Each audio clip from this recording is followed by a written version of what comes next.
Welcome back, everybody. Let's get back into it, shall we?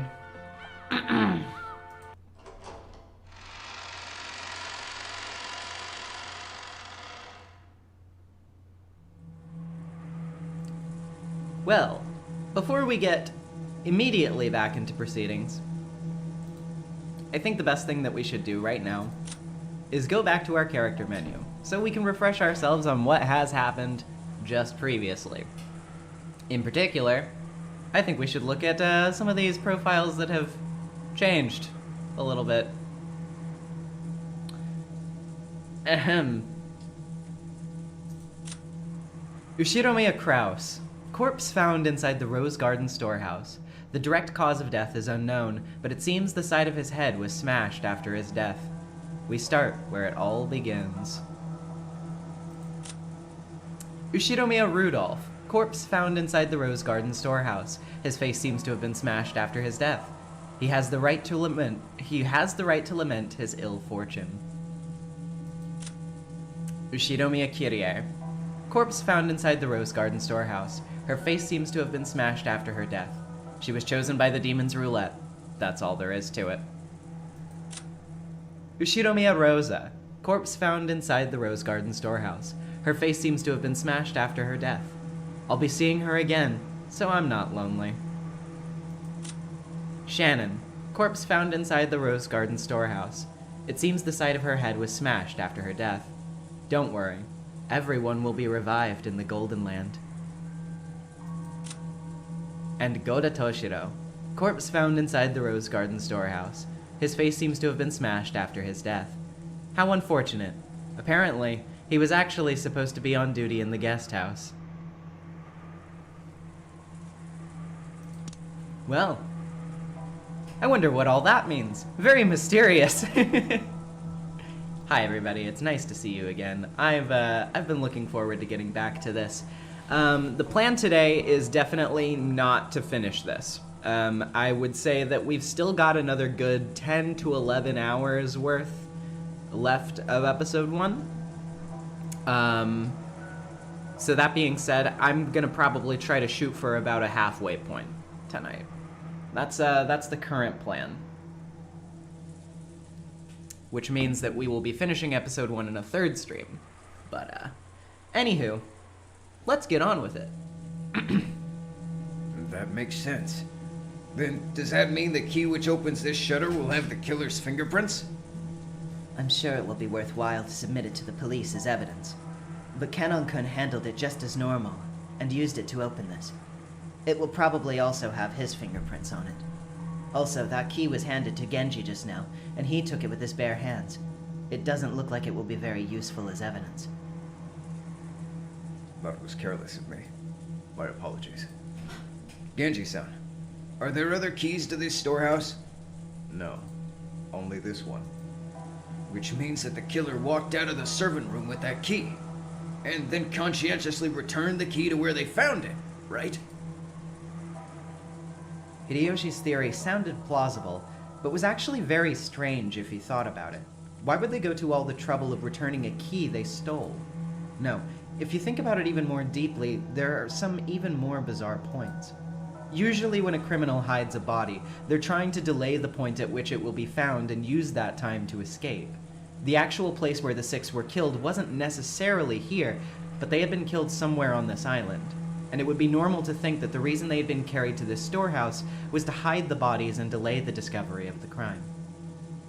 Also, yeah, definitely, like I said, oh wait, shit.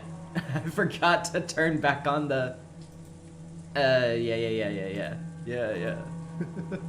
Sorry. I wanted to keep it out of the way for the OP, but,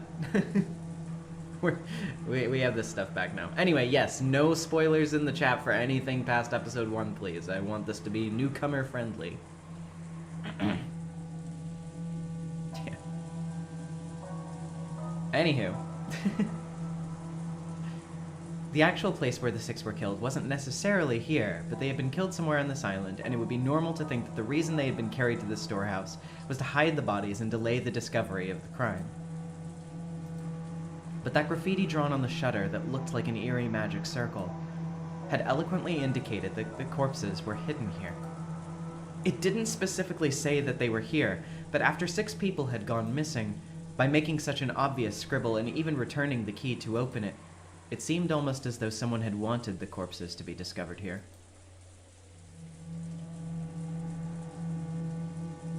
In any case, a lock that the killer has opened once before will not be sufficiently trustworthy on its own. If we want to protect this place from the killer's hand, I think we should put a new lock on. I think that's a good plan. I agree. Genji fished around inside the storehouse and unsealed a brand new padlock which had been inside of a small box. What would you have me do with the key? I will take it. I will take responsibility and hand it over to the police. Natsuhi took the key to the padlock from Genji's hand. After that, they all exited and lowered the shutter. Because of that, the corpses were once again sealed behind that shutter, covered with that gruesome magic circle. Genji crouched down in front of the shutter to fasten the new padlock. In addition to the main lock on the shutter, there is sometimes a place where you can attach your own lock in front of it. This was one of those types. In the midst of the roar of thunder and the pouring rain, the storehouse stood there, ominously. On its closed shutter was the magic circle, drawn in a creepy, blood-like substance, and swallowing up the bodies of 6 whole people. To Natsuhi, putting the new lock on may not have been entirely to preserve that scene for the police, but rather, she might have felt like she wanted to shut that mouth for all eternity. To prevent any more victims from being swallowed by that eerie demon. Come on, let's go, everyone. Dr. Nanjo, thank you very much for your work. Genji, quickly contact the police. I will contact them as soon as I return. The adults left the storehouse. The ghastly magic circles drawn on the shutter, still swallowing the 6 bodies, loomed eerily, occasionally lit up by the lightning. Lit up by the lighting, yeah, I would think so. Read it properly, please. Mercy. Grifter's Bones, yeah, you're coming into this. You're gonna be very confused if you miss the first 10 hours of this. You might want to go back and catch that at some point. All that could be heard was the sound of the rain, the voices from the kids' television program that Maria was watching, and the engrossed Maria's cackling voice. In other words, what greeted them as they returned dumbfounded from that horrible, bizarre scene was the voice of Maria as she rolled around laughing at the television. Not knowing how to explain to Maria that her mother, Rosa, was dead, those who returned to the room couldn't manage any more than a suffocating silence. At first, Maria returned their stares with a dubious look, but when she realized that they weren't trying to blame her for anything, she ignored them and again immersed herself in the television program. The children wordlessly sat down on the sofa. Their minds were probably blank from their state of shock. Though they had all cried and mourned so much, now they just vaguely sat there, their faces expressionless. Only Canon had returned to his usual calm expression. However, that probably didn't mean he had been able to wipe out the shock. Nothing was reflected in his eyes as he stared into the emptiness. Hideyoshi, fidgeting as he remembered that horrible scene, kept muttering, "Unbelievable. There can't be something in this world. It's the work of the devil." Every once in a while he turned these into questions and bounced them off of Nanjo. But Nanjo, in a calm, doctorly manner, kept repeating that nothing could be understood by only glancing at the scene, and that until the police arrived he wouldn't know anything. However, Nanjo only appeared calm by comparison to Hideyoshi, who could not contain his agitation and fear. In fact, Nanjo had also received a huge shock, and his face was deathly pale. ERA, oh no, I'm late. Don't worry, you're not that late. You're only like a couple minutes late, really. All we've gone over is the updated profiles of the people who died, and everybody locked up the shutter and has now come back into this room, and they're kind of milling about, not really knowing what to do.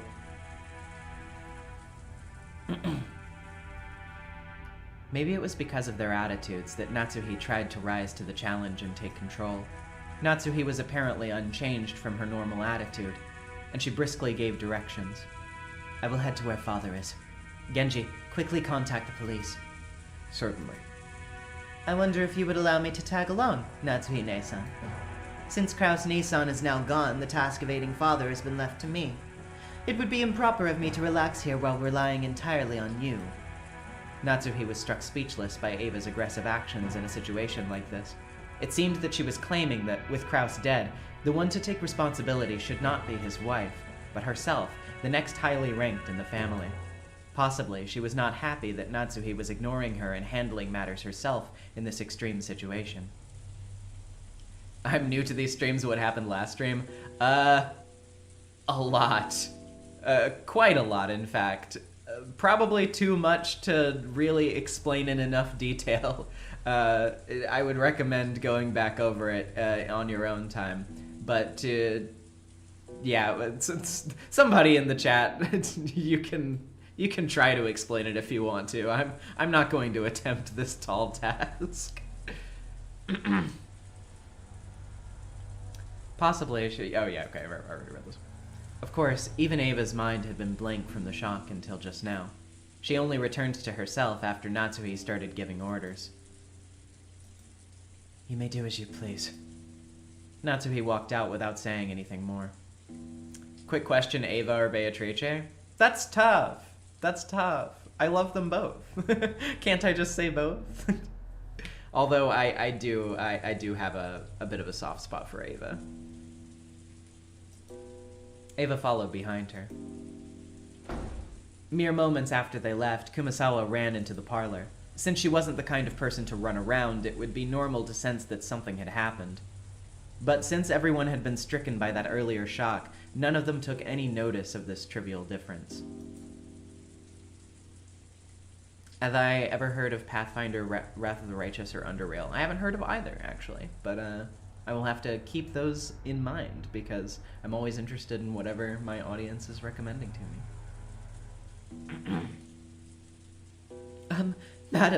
Madam? If you're looking for Natsuhine-san, she went to see father. She'll probably be back soon. What happened, Kumasawa-san? That is, in the dining hall. Blood.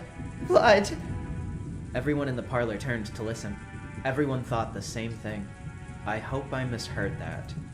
Just like how any container has a limit to how much you can put in it, no one felt like they could accept any more tragedies beyond what had already happened. So they all thought it. I hope I misheard that. What? In the dining hall?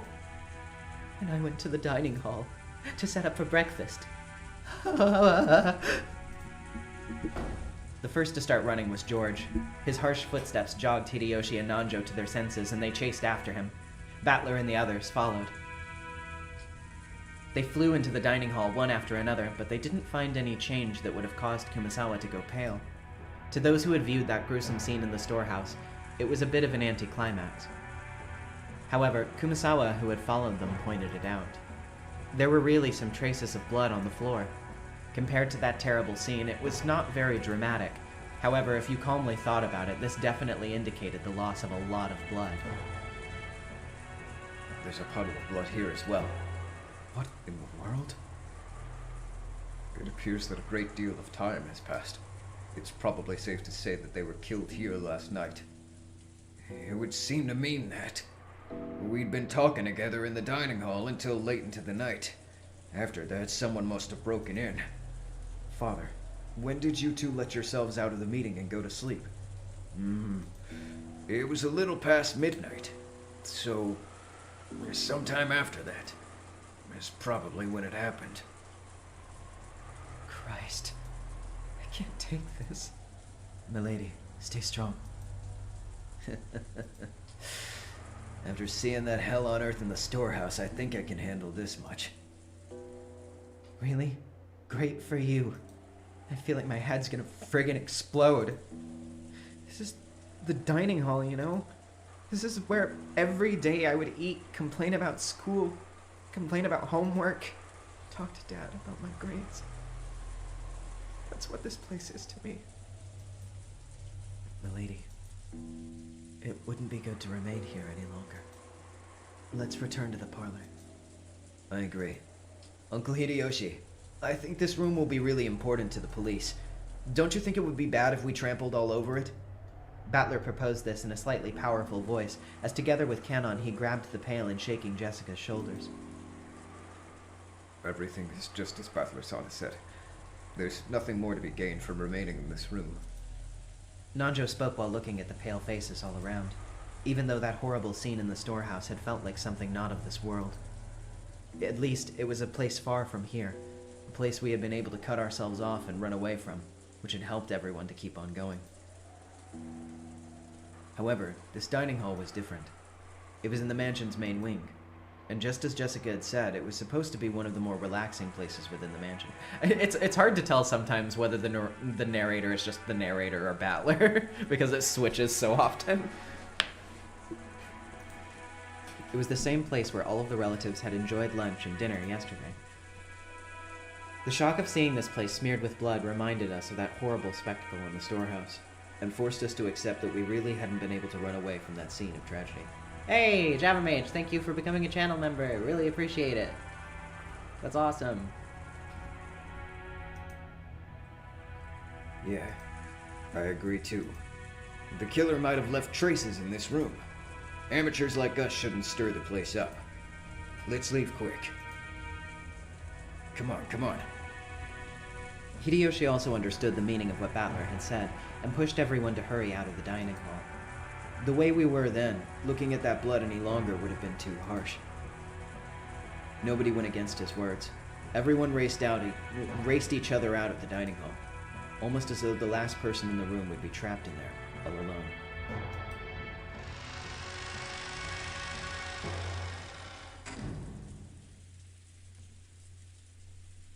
Once in the hallway, we lent a shoulder to Kumasawa, who was leaning against the wall still trembling, and we all headed back to the parlor together. Then Genji returned. Oh, Genji-san. Were you able to contact the police? I can only offer my sincerest apologies. Whether it was a failure of the radio or something else that caused it, I cannot tell, but... What? You can't reach the police? You tried the phone and the radio and both failed? My apologies. A boat will be arriving on Monday morning, and I believe we'll be able to borrow their communications equipment. Isn't there a boat on this island? Can't we just take a little trip out to the Nijima Police Department? Hideyoshi-san, that would be impossible with this weather. At the very least, we can't do anything until the typhoon passes by us. Krausama's boat is being repaired and is not on this island. Therefore, I'm afraid we have no option but to wait for Monday's boat. How could this happen? 6 people are dead! The phones and radio aren't working and there's no boat! So until the typhoon passes and the boat comes until tomorrow morning, we just have to stay here on this island, unable to even contact the police? Which means that not just us, but the criminal who killed everyone is also confined to this island. That certainly follows. The culprit who killed everyone is still here on this island. So the bastard who killed Dad and the others can't get off the island, and he's still hiding somewhere. Damn it, damn it, damn it, damn it! I'll find you, you bastard! You think I'll hand you over to the police? I'll tear you to shreds myself!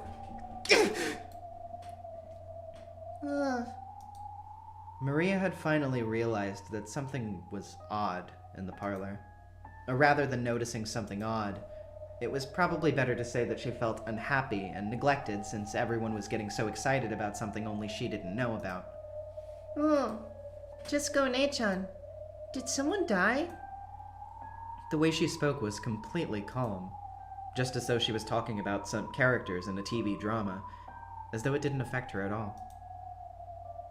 Jessica probably didn't like that, as though trying to say, "Can't you tell just by looking at me, overwhelmed with grief?" She flared up against Maria. They all died. Everyone. Everyone!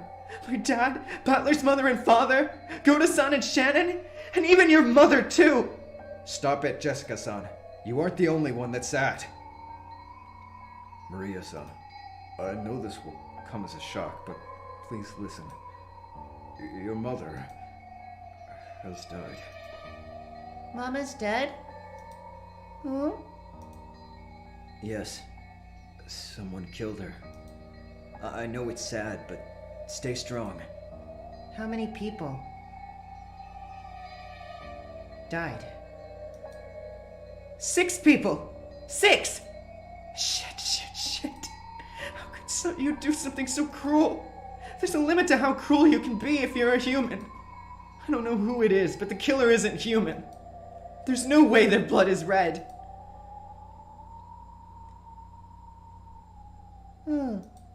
Killer's not human. Just chosen by the... Huh? Hey, Maria, did you say something just now? Maria had just said something. But since the words were so remotely separated from the flow and context of the conversation, for a second I couldn't understand them. As I was about to ask her to repeat it, I was shocked by the sudden sound of Aunt Natsuhi's loud voice coming from the entrance to the parlor. It looked like Aunt Natsuhi and Auntie Eva had returned from their trip to see Grandfather. You can't contact them with the radio? If we can't use it at a time like this, why do we even have an emergency radio? My apologies. I believe it was having annual maintenance inspections, but... Wait, what about one of those boat signaling devices where you can flicker the light on and off? Couldn't you use something like that to contact the next island? we do not have such equipment. My apologies. Just then, Kumasawa came pushing a serving cart loaded with breakfast. Since there was no way we would be able to eat in the dining hall, Hideyoshi had ordered her to bring it to the parlor. Why are we eating breakfast here? Natsuhi-san, I'll tell you later. More importantly, Eva, how is father? Judging by the fact that he's not with you, he won't even leave his room for a situation like this. He isn't there. The room was empty. What's that little update they just gave us? Ushiromiya Kinzo disappeared from his study unnoticed. Kinzo's study has everything from a bed to a toilet to a bathtub, so it is extremely rare for him to go outside. However, he does sometimes go out for a walk on a whim without telling anybody, which on several occasions has led to a huge uproar throughout the house. He usually comes back as soon as he gets hungry. Usually.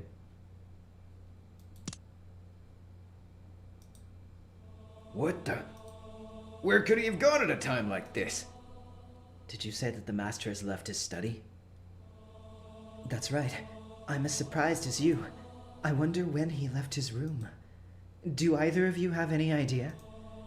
Natsuhi looked at Genji and Kanon as she said this. She probably thought that the servants permitted the one-winged eagle, who served directly under him, would know of a place he might go. However, it seemed to be the other way around. Their faces made it clear that those who knew Kinzo best realized even more than everyone else how impossible it was for him to leave his room. Even we have no idea. As you all know, the master had everything set up within that study, from place to sleep to a bathroom. I cannot imagine him leaving that room except under very exceptional circumstances. In that case, what? Isn't it natural to think that one of those very exceptional circumstances came up? We still don't know whether that's the case. Anyway, he's a fickle person, so it's possible that he went for a walk by himself without knowing the current situation. If that's the case, we'll have to tell him what has happened and ask for instructions as fast as we can. That's right. Although I don't want to think about it, it's possible that something has happened to him, isn't it? I don't even want to think about something that ominous. No one had seen Kinzo since the 6 horrible corpses had been found. On top of that, the phones were broken, the radio wouldn't reach anyone, and there was no way to contact the police. It looked like the typhoon would leave tomorrow and a boat would come.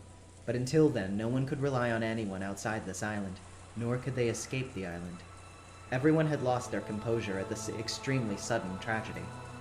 A heavy silence and a sense of impatience. Even though they needed to do something, they couldn't think of anything. Some of them had became irritated, while others merely held their heads in their hands. But not one of them could explain what was occurring on this island of Rokenjima.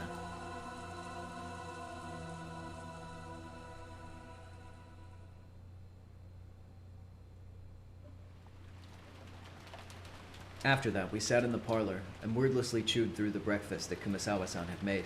Of course, this was right after something like that had happened. No one had any appetite. However, we realized that not eating would weaken our bodies. It would also be rude to Kumasawa-san, who had made the breakfast. Kumasawa-san had taken the tasteful Western vegetables, ones that Goda-san had probably special ordered for the purpose of some extravagantly fancy dish, and cooked them in a Japanese style, making them turn into an unpleasant color. As to what Goda-san had been planning to cook with those ingredients, right then I couldn't even imagine it. If I did think about it, I would be reminded of the way Goda-san had died, and the inside of my mouth would be filled with a sour taste. For the time being, everyone pretended to eat, but there was no hope of anyone making any headway into the meal. Then, everyone was brought up to speed on the current situation. First off, that Uncle Kraus, my dad, Kirie-san, Auntie Rosa, Goda-san, and Shannon-chan had been found in the Rose Garden storehouse as cruelly mutilated corpses, and that despite that, we were unable to use phones or radio, and still couldn't contact the police. So until the typhoon passed, there was nothing we could do. Furthermore, Grandfather, who we had hoped might be able to show a little leadership in this kind of situation, had disappeared at some point. Goda-san hadn't made breakfast, so Grandfather's stomach must have been empty. And if he had just been taking a casual walk, by now he should have been stomping back to whine about how hungry he was. I might have forgotten, but why doesn't Battler call Kirie-san his mom? Kirie isn't his mom, she's his stepmom. His actual mother died 6 years prior. Rudolph, his father, was cheating on his mother close to her death with Kirie. So Battler has a bit of an odd relationship with Kirie, where he respects her, but he still holds a lot of stern feelings about the situation and obviously about what his dad did. And yet, he hadn't appeared. There was more than a small chance that he had been caught up in the earlier crime. Aunt Natsuhi and Auntie Eva had said that on their return trip from going to see Kinzo, they had called out to him on every floor, looking for him, but were not able to find him. If you think about the timing of it all, it was probably best to think that he had been caught up in the crime. If the culprit had taken the trouble to move the bodies of Dad and the rest, who we figured had been killed in the dining hall, all the way to the storehouse, then maybe they had already killed Grandfather. Moved his body to some strange location, and we'd simply not found it yet. No one actually said it, but this theory seemed extremely convincing. Is Kikonia When They Cry good? I haven't finished Kikonia Phase 1 myself, but from what I have read and what I hear from everybody who has read all of what's done so far, it is very, very good, yes. We will go check that all of the windows and doors are closed. We must also carefully search for Father. Children, make sure you do not leave this room. Eva-san and Hideyoshi-san, I'm sorry, but please stay here with the children. Dr. Nanjo as well. I understand. I'll wait here. Natsuhi led the servants. Natsuhi led the servants. Genji-san, Kumasawa-san, and Kanon-kun out of the parlor. All that was left was Auntie Eva, Uncle Hideyoshi, Dr. Nanjo, and the 4 of us children, for a total of 7 people. Let's all stick together and maybe watch some TV while we wait. Jeez. Sunday daytime TV sure doesn't have many good shows on, huh? Uncle Hideyoshi tried to stir up this gloomy atmosphere, acting cheerfully. Oh, good show. Watch it, watch it. Oh.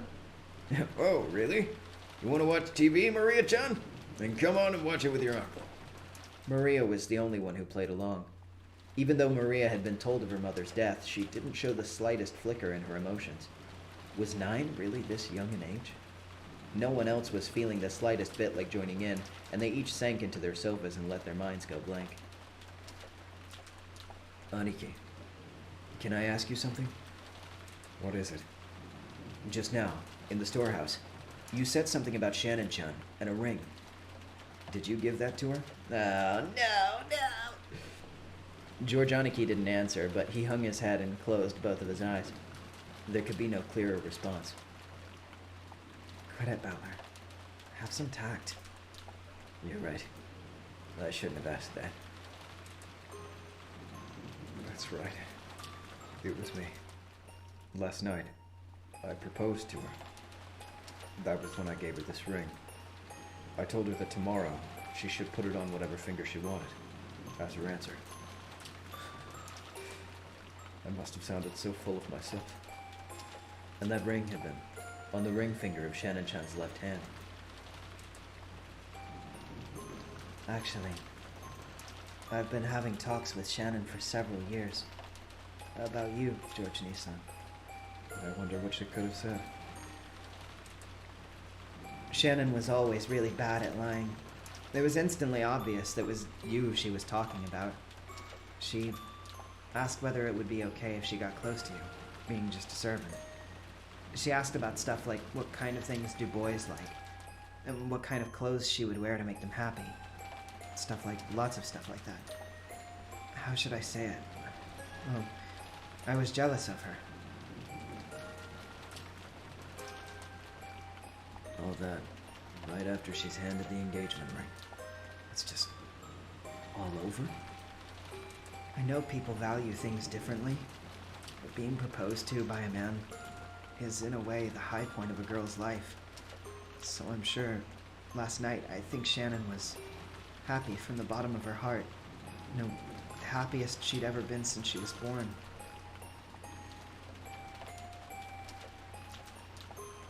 George Aniki, without raising his head, sighed deeply. Or maybe tears had risen to his eyes. Seems that Shannon was on duty in the guest house last night. But because she was too embarrassed to go back to the guest house with me, she went over to the mansion. Think about Shannon's feelings. When you receive an engagement ring, no matter how much you've prepared for it beforehand, it's normal to feel so elated that your mind goes blank. She must have been so embarrassed she didn't know what to do with herself. And then Shannon, even though she hadn't been on duty there, she went to the mansion. I got caught up in all this. If only I hadn't, on that day, in that place, given her that ring, Shannon wouldn't have, Sayo wouldn't have been caught up in that incident. Aniki, it's not like that. It's definitely not like that. So don't cry anymore.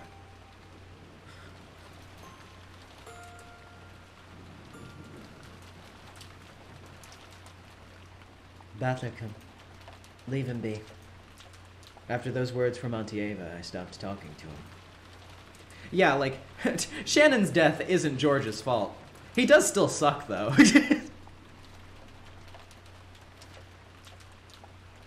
Misplaced words of comfort might actually hurt him. Jessica sat down next to Aniki and quietly put an arm around him. Oh, Grifter's Bones. The reason why everyone hates George is because Shannon is 16 and he's 23. Also, Shannon is a servant of the family, so it's kind of sketchy for him to be, like, dating her anyway.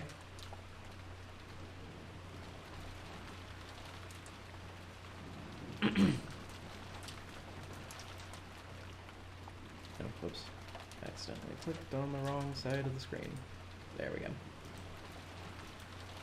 Maybe only Jessica, who had known about Aniki and Shannon's love since the beginning, and who had been discussing that relationship with Shannon, could comfort Aniki now. I went over to Auntie Ava and sat down on the opposite sofa. Battler-kun, you really are strong. It looks like you've kept a good hold on yourself. Well, look, the depth of the love becomes the depth of the wound, right? That old bastard. I couldn't care less about no matter how he snuffed it. I feel bad about Kiria-san, but, well, she wasn't actually my parent. My. But on the other hand, you were crying a lot back then, right? Well, I didn't think that at least that much I did think that at least that much crying was due as gratitude to the parent who raised me. The way you can switch your mood quickly like that and your dry tone must have come from Rudolph. That kid would always get violently happy, sad, and angry, but he would always regain his cool immediately afterwards. It's nothing like that. I haven't really been able to get over the shock yet either. I think it's just the emotions that rose up in me were different from everybody else's. What do you mean? I was acting much calmer than George Aniki and Jessica were. That wasn't because my sadness was less intense and I'd already sprung back to normal. It was because my sadness had been gradually replaced by a different emotion. Rather than sadness, It's more like I'm irritated. What bastard did this? Where the hell is he? I feel like I can't settle down until I've smacked him upside the face. That was what I really wanted to do. It was like I couldn't allow myself to just sit here, overwhelmed with sadness and hugging my knees. Since the time Dad and everyone else was killed, this island has remained covered by the typhoon. In short, that means that the asshole who pulled this disgusting, detestable bullshit is still somewhere on this island. It certainly does. I wonder if they're hiding themselves somewhere in that dark forest even now. I felt like I'd had a very similar conversation with Kirie-san the night before. That's right. After the letter from the person who claimed to be Beatrice appeared at the dinner table last night, we had talked about whether or not a 19th person actually exists. Auntie Ava, these murders, do you think they have anything to do with the letter from Beatrice last night? Ah, that thing? Well, I wonder. Although all of us siblings were in agreement that the mysterious letter had been sent to further complicate the problem of Father's inheritance, as to whether that and the incident this morning are related, it's impossible to tell at this stage. Was that letter really given to Maria by some witch called Beatrice? How could it be? All of it was a farce devised by Father, wasn't it? He made someone like Shannon-chan wear the dress from the portrait and deceive Maria-chan, right? Isn't that just like the kind of intricate prank Father would pull? Last night, I talked with Kirie-san about whether Beatrice actually exists, and she said that Beatrice was probably one of the 18 of us. Isn't that obvious? There's no one else on the island beside us. So obviously it must have been someone amongst us pretending to be Beatrice. Amongst? There's no one else but us on this island. Obviously, right? Who else could be here? No one is on this island except us. There are only 18 people. So the one who pretended to be Beatrice has to be one of those 18. Kirie-san had denied that there was a 19th person by flipping over the chessboard. Even though Auntie Ava hadn't constructed an argument that complicated, her opinion was at least the same. Except, if that is the case, our situation starts to look very ugly. At the time of Beatrice's letter, we were able to dismiss the matter as just someone's prank. However, if we deny the existence of a 19th person at this point, matters are not so jovial. In other words, if there's no 19th person, then the culprit who killed Dad and the others is also one of the 18, right? So in other words, that would mean that someone in this very mansion is the one who killed them. Auntie Ava smiled meaningfully. It looked like Auntie thought that this conclusion should have been obvious from the very beginning. The culprit carried the bodies of those 6 into the storehouse. But they sure did a good job getting into that storehouse, didn't they? That shutter was always kept closed and locked, I'm told. In other words, in order to carry them into the storehouse, the culprit would need to unlock the shutter. Understand? Is there any possibility that the shutter was left open by mistake that day? The servants said that it's always shut.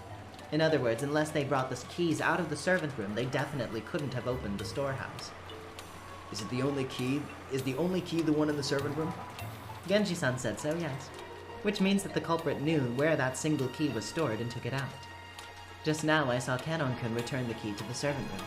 The wall was packed with keys, and I don't think that a novice would know where and to what those keys went to. The culprit was magnificently able to select the key to the storehouse from all of those. Furthermore, even though the key didn't have a tag or anything sticking to it, they knew it was the key to the storehouse behind the rose garden. And while I'm at it, they also knew where the storehouse was. I'll say it even clearer. The culprit knew the inside of the servant room well. Her argument was extremely plain and clear. If the bodies had been thrown somewhere in the bushes of the rose garden, no explanation would have been necessary. However, the one key to the storehouse was in the servant room, and stored with a large group of other keys, such that a novice would not be able to tell them apart. This meant that the culprit was someone who was used to going in and out of the servant room and knew very well where the key was. The family didn't normally go into the servant room, which means that one of the servants is the culprit. I'm sorry, but even your auntie can't say any more than that. However, I'll tell you one thing. What's that? The culprit. We should probably say they were culprits in the plural, and what's more, they were well armed. You see it, don't you? They had to assault the four in the dining hall and kill them all at once, drag a total of 6 bodies all the way to the storehouse beyond the rose garden, and scribble that disgusting makeup on their faces. There's no way that a single culprit could carry all of this out on their own, right? It was impossible. It might not have been if a single person spent enough time on it, but that would have taken ages. It was probably best to think that a significant number of people had been part of it.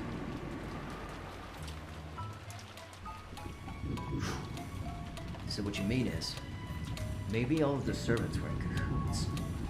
Please keep it quiet, okay? It's bad to speak from speculation alone. Besides, what would you do if it was really true?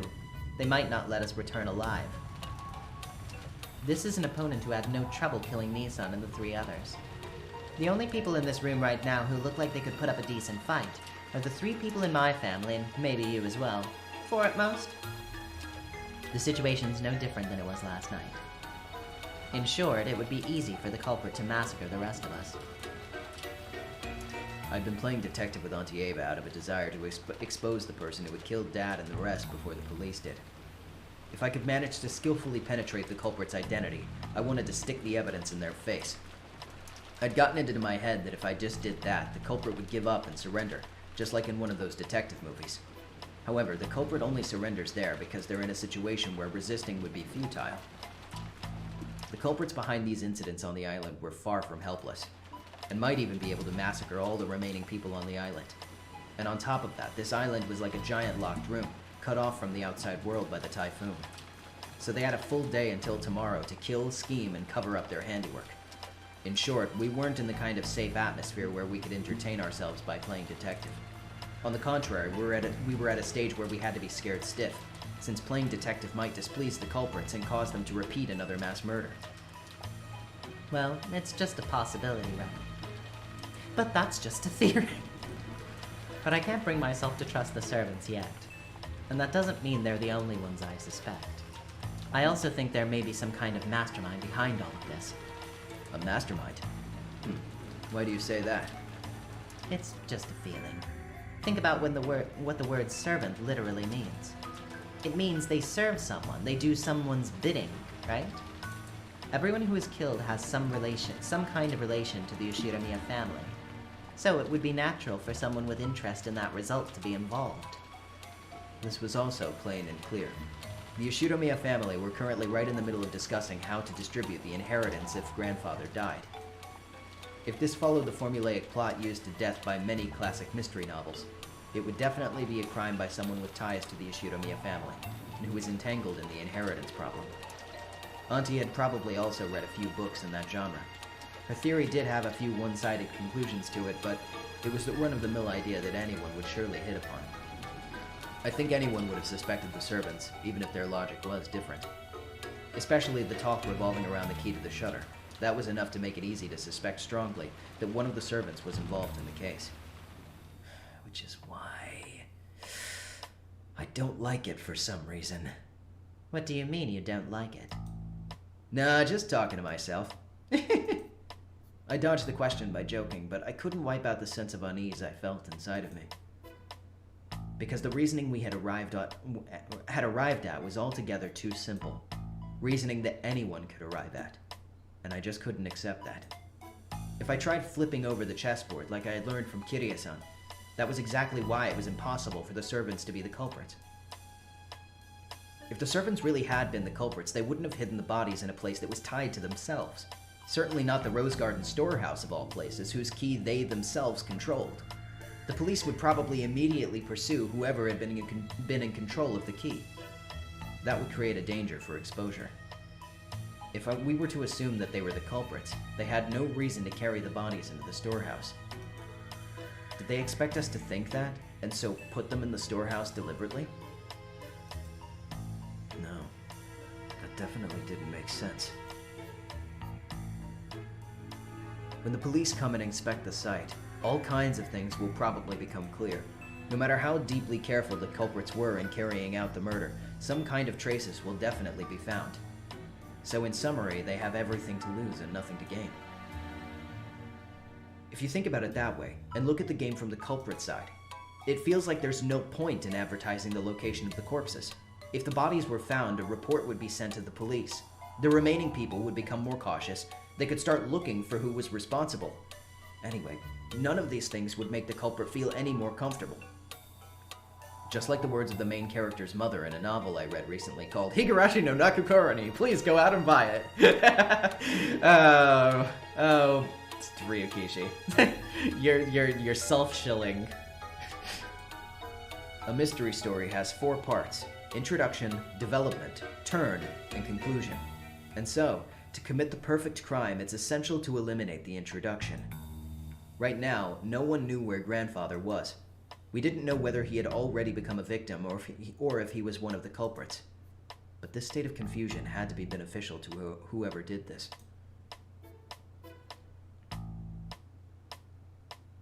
By blatantly advertising the bodies to us and declaring, "Hey, there's a murder case going on," the culprit had absolutely nothing to gain. Right. That was where we could flip over the chessboard. So this blatant advertisement of the bodies was itself the culprit's goal. So it may well be that to the culprit, having the 6 corpses be present there meant more than the deaths themselves. In other words, the culprit wanted to display these murders. To who? To us. It was a message. The culprit was trying to shove something in our faces. I didn't know what that could be. At the current time, none of us could grasp anything from this vulgar mass murder except malice. Malice towards everyone, perhaps.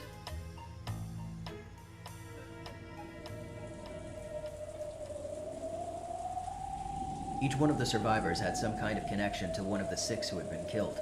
Uncle Krause's death brought sorrow to Jessica's family. The deaths of Dad and Kiryu-san brought sorrow to me, while Auntie Rosa's death brought sorrow to Maria.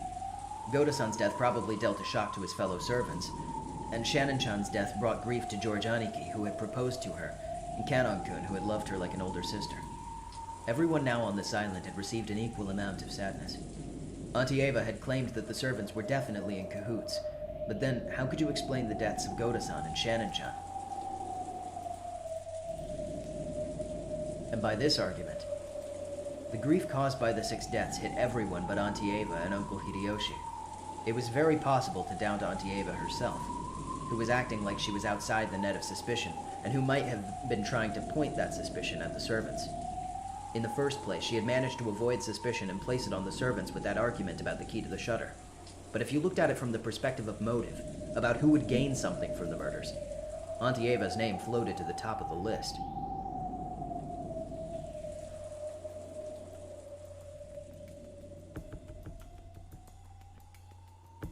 Battler-kun, Auntie knows what you're thinking, okay? Huh? Oh, no. Please, don't tell anyone that I had my head all full of, that kind of stuff. I'm the one who would gain the most from the murders. Since I'm going to be suspected anyway, I might as well get it out in the open myself. I had tried to dodge this conversation by joking around, but it looked like it hadn't worked. The inheritance is to be divided between the siblings. But now, the 4 siblings are just me. All the assets of the Yoshirimiya family will become mine. If Uncle Hideyoshi heard you, he'd say, "Give it a rest, Ava. It's not a joke." I'm sorry, okay? No matter how I try to smooth it over, I'll just be suspected anyway, so I was just fooling around. So I've been thinking, from my point of view, this murder might have been planned to cast suspicion on me. Unfortunately, my alibi for last night's weak. Could you tell me about it? About last night? As you know, the discussion of how we siblings would gnaw apart the inheritance continued until late in the night. But I don't know how late it lasted. My husband and I had woken up early that morning. We were so sleepy, we let ourselves out a little past midnight. We then returned to the guest house and rested there. Why does Battler look like an Ace Attorney protagonist? That's a good question. It's because Ryukishi was on an Ace Attorney kick when he designed Battler. He has literally admitted this. Can anyone other than Uncle Hideyoshi prove that? Oh, of course, it's not like I'm suspecting you or anything, I wonder about that. I don't know if it counts as proof, but when we returned to the guest house, we were greeted by Genju-san and asked if we needed a towel. I think that should be enough to prove that when we returned to the guest house a little after midnight. Of course, if my theory was correct and the servants were all in cahoots, that wouldn't actually make for an alibi, would it? That is a point, isn't it? Does that mean right now I'm playing detective with the real culprit? But let me say this for my honor's sake. If my goal was the inheritance, I wouldn't commit this weird kind of murder. After all, if I just wanted to make them forfeit their rights to the inheritance, the method of their deaths wouldn't have mattered. On the contrary, I'd try to make their deaths look like an accident, wouldn't I? If I'd been roping in the servants and carefully planning everything out, that's even more reason I'd do that. You're right about that. If you were killing someone to make a profit, you definitely shouldn't make it look like a murder. You see? So from here on, your auntie will be in a very blue mood. I'll probably be treated as the person behind this by the police and harshly investigated. I can't wait. Auntie Ava shrugged with a bitter smile. Just like it was easy to think of the servants as suspicious, it was also very easy to think of Auntie Ava as suspicious. So if we flip over the chessboard, did that mean it was impossible for the culprit to be the easily doubtable Auntie Ava? However, if that logic could pass so easily, then motive wouldn't count for anything. No, that can't be right. Knowing the motive should be a big clue towards knowing the culprit. That's why murderers throughout history have tried to ensure their motive won't be found out, by skillfully complicating the incidents. I don't know.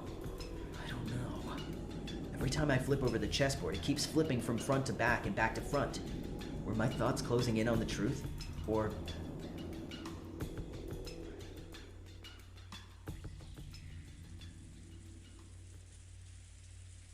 Auntie Ava didn't want to talk anymore after that, so I headed to the window, folding my arms so that I could cool my head a little. As I looked over the parlor, I saw George Aniki and the others gathered, talking. It looked like they were talking about the magic circle that had been painted onto the shutter. As Uncle Hideyoshi thought back to that time, he started drawing the shape in the margins of Maria's notebook. Yes, Maria is second only to grandfather in knowledge of the occult, so she might understand what it meant. I think it was probably something like that. There was a mark like a cross, but tweaked a bit. And then there were these closely packed strange letters all inside the outer circle like this, and there was something written on all four sides of the cross and in the empty spaces in the corners as well. Didn't look like the alphabet or something like that. It was what they call ancient characters. Also, around the top of the circumference there was a small mark. 5 small circles arranged in a plus sign and straight lines connecting them. Yes. There definitely was something like that drawn there. Yep, this was it. There's no mistaking the shape. I don't know the exact characters, but the arrangement was nearly the same. Everyone was staring down at the shape, and so I stared down at it too. From what I had heard, this had been painted on the shutter of the storehouse with some material that looked like blood. I see. This sure is unsettling. Grandfather's about the only one who'd get it into his head to draw this nonsense. Seriously, where did he go? I want to grab him and ask him what the hell this is supposed to mean. Jessica's voice contained impatience and anger. She hadn't gone so far as to say that grandfather was the culprit, but it looked as though she thought grandfather definitely knew the culprit's identity. Certainly, if you asked around for the link that bound the Ushirimiya family and the occult together, 10 out of 10 people would name grandfather. And to a person who knew nothing of the occult, this strange mark would have no meaning, which meant that this might have been something addressed to grandfather. That's right, the reason to advertise the crime is to show it off to the survivors. In that case, where had grandfather, as the essential recipient of this message, disappeared off to? Does this shape ring any bells? Oh. Maria looked at the shape with a serious face. Maybe she was enthusiastic since this was her area of expertise. However, her appearance was that of someone separated from the events at hand, as though this thing hadn't been drawn on the shutter closed around her mother's corpse. My first impression was that the design resembled some kind of foreign cross-like symbol. It certainly does have that kind of design. Does that mean it has something to do with that foreign country? That cross symbol was originally a crest from a religious order of knights and was supposed to protect pilgrims traveling to sacred places. Then this magic circle has some religious meaning or something? This is starting to sound like gibberish. When I looked over at all of them, preparing to jump into the discussion, something shocked me. Maria was grinning, an eerie expression on her face that defied description. A sort of grin almost like she was making fun of everyone's ignorance. It was an expression that I wouldn't ever have believed Maria to be capable of making. And then she laughed. An eerie, jarring laugh. Even though I was looking at it right in front of my eyes, I really didn't want to accept it as real.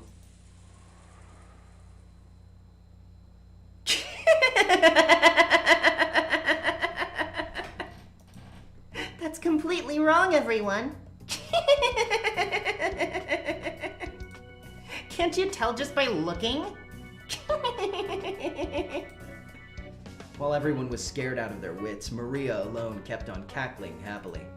After a while, that laugh suddenly and abruptly cut off. But her expression was still like someone completely different from Maria. This is the 7th magic circle of the sun.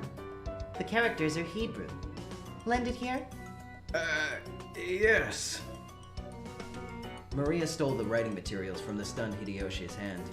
She then started drawing another magic circle effortlessly right next to the one that Hideyoshi had drawn. See? It was this kind of shape, right? Yes. It was. Maria, that's incredible.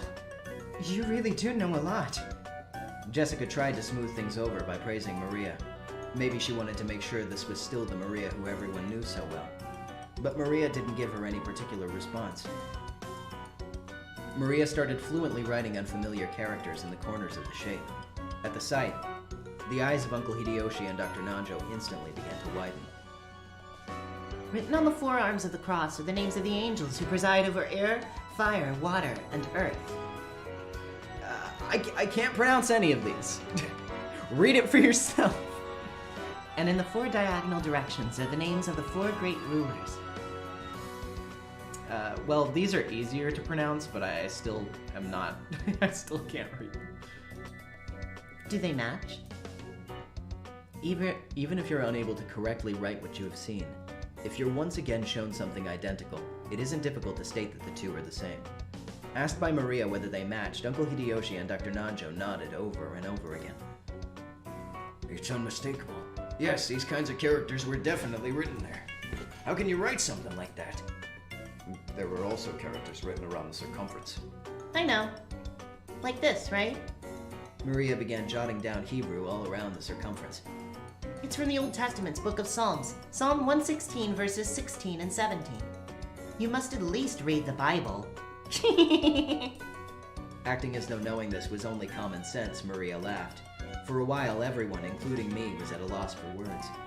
After some moments, George Aniki returned to his senses and slowly managed to speak.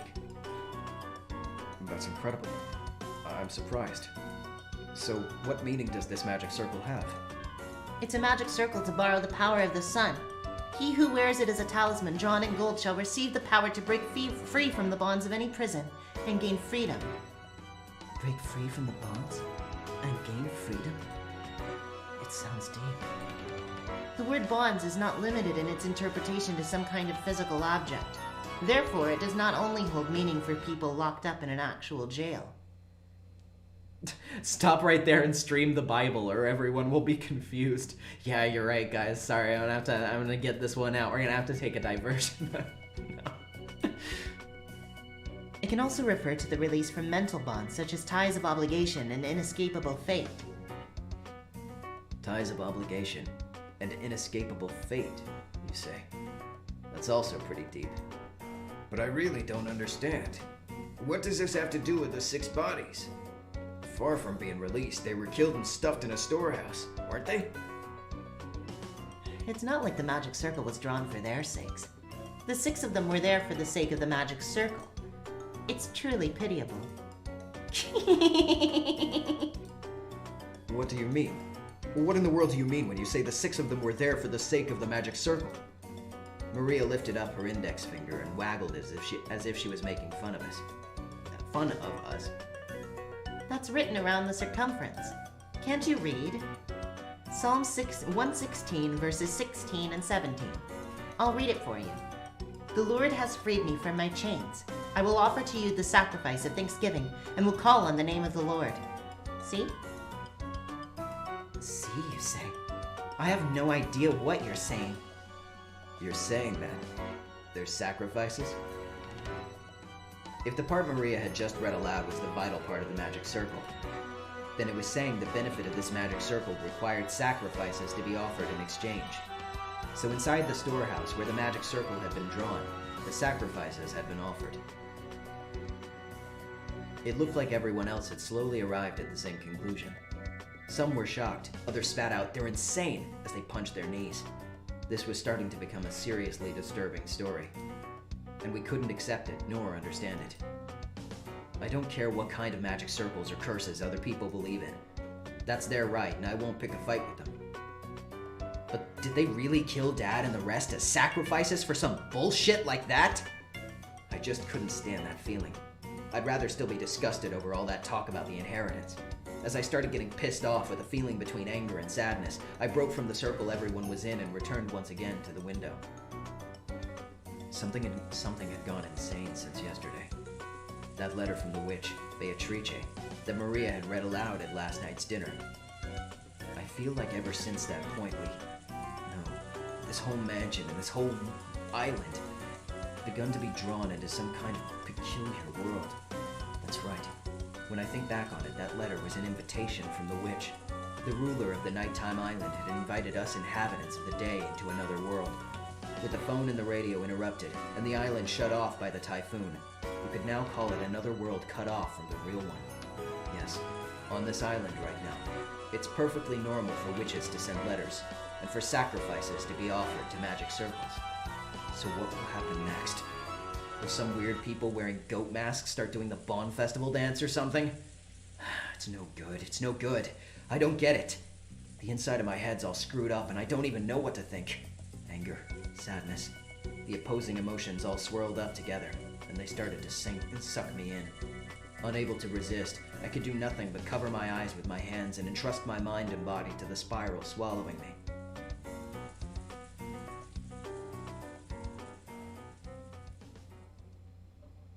As I started losing heart, I began to recall a distant memory. It was from when I was very young. I had unfortunately seen a scary occult movie on TV, and for a while I hadn't even been able to go to the bathroom by myself. That old bastard had given an exaggerated laugh and said this. "Hey, Battler, why do you think they go to all the trouble of making movies like this about demons and the occult and such? It's 'cause they don't exist. Something that ridiculous can't be found anywhere on the planet." It's a bit difficult to hear your voice over the music at times. I'll turn the volume down just a little bit. And hopefully that'll be fine. Are we sure the culprit isn't one of the victims, or is that not confirmed right now? We're not sure about anything. Anything could be possible. Just keep thinking about it. 'Cause they don't exist. People want to see them and go to a lot of effort of making them. That's why those occult movies just make me laugh. If you ask me, rather than demons and monsters, this year's earnings call and angry wives are 100 million times scarier. I'll go further, alright? If you ask me, being scared's an emotion for the entertainment of people who have too much time on their hands and too much empty space in their minds. They have so much free time they don't know what to do with it, so in order to play around with unusual emotions, they created a culture of demons and monsters and stuff. Seriously, why have I been acting so damn thick-headed? I was totally taken in. To hell with that shit. This is the human world. As if I give a crap about witches, demons, magic circles, and sacrifices. The human who killed Dad and everyone else is still on this island. That's all there is, right? Next to start speaking to my heart was Kiryu-san. You know, in chess and shogi, the deeper you proceed into the mating attack, the very last moment of the endgame, the more limited your best possible moves become. Therefore, in that very moment when you're backing someone against the wall, or someone is doing the same to you, both players' moves become infinitely easier to read. In other words, when you're completely cornered and you think you have no moves left, that's the moment when it's easiest to read your opponent. However, when a person is forced into a defensive position, they can't help but lose their ability to think clearly, so they forget to read their opponent's moves. That's when you flip over the chessboard. With all of my strength, I slapped my face with both hands. Now, my eyes were truly opened. When you don't understand anything, and you're completely cornered just like I am now, isn't that the perfect time to flip over the chessboard? With us put on the defensive, we couldn't even guess at the culprit's scheme. If if you flipped it over and looked at it the other way, just how far could you see? First off, at the time the murders were committed by the culprit, they knew that the island was cut off by the typhoon, so they should have understood that even if they carried out the murders, they wouldn't be able to get away until the next morning. In short, the culprit had begun without securing a way to escape. Furthermore, the bastard had even tossed the corpses in the storehouse, while doing the courtesy of telling us they're here with that weird graffiti. In other words, since we would probably find the corpses sooner or later, they wanted to show us them. If we had been dim and hadn't noticed the storage shed, perhaps the culprit's goal would not have been achieved? If you think about it that way, that murdering maniac. Since this morning, he must have been watching our every move with bated breath. After all, if we hadn't been so kind as to discover what was on the storehouse, all of that hard work and preparation they had done last night would have just gone poof. What did the culprit want to make us feel by showing us the corpses in the storehouse? All 6 of the bodies had their faces noticeably destroyed. A grudge? A warning? The defacement of the bodies had occurred after death, so it hadn't been the means by which the culprit had murdered. It didn't mean anything to those who had been killed. It had meaning to those who discovered it. The culprit wanted to show them to us. Look how brutally I killed them. Ha! After thinking this way, I really want to tell that asshole to stop taking me so lightly. Who would dance to that tune? If I'm told please be scared, I'm not just gonna say, really? Sure thing! When someone tells the great Ushirimiya battler, entrance this way, I'm the kind of guy who will want to start sneaking in through the window. The next thing that had me concerned was the attempt at a magic circle on the shutter. It was a genuine magic circle, declared authentic by even Maria, who had demonstrated that her knowledge of the occult rivaled Grandfather's. They must have drawn that thing in pitch black darkness while holding an umbrella in one hand, and it must have taken them a lot of time. That's a formidable amount of hard work and attention to detail. What purpose would it have been worth all of that effort? If something related to the occult happened in this mansion, most likely we would have all automatically suspected the involvement of Grandfather. Did they want to make us think that Grandfather was involved? But if that was all they wanted, they could have just drawn any old scribble that looked like a magic circle. It wasn't like any of us amateurs could tell the difference between genuine and fake. However, this magic circle was genuine, and furthermore, it had even been written in Hebrew. So this magic circle had a message that could only be understood by someone with knowledge of the occult. Messages are a form of communication. You send them and hope for a reaction from the other party. Reaction? For some reason, we couldn't find Grandfather now. I don't know how Grandfather could have managed to see the magic circle on the shutter, but he had chosen to hide himself. Had he chosen to hide himself in reaction to that sign? No. Was it a trap to make us suspect Grandfather's involvement? You could read it either way. Damn, that's annoying. What kind of reaction was the culprit hoping to get out of us by showing us this imitation of the occult? Somehow, that felt like the culprit's weak point. A section of Beatrice's letter that Maria had read aloud during last night's dinner sprang back into my mind. That part that said, "I ask that you enjoy your battle of wits." Sounds like fun. This is a battle of wits between us and the witch. Which will be first? Us being swallowed up by your occult games? Or me revealing you for who you are? There's a whole day until the typhoon passes. Why not enjoy ourselves?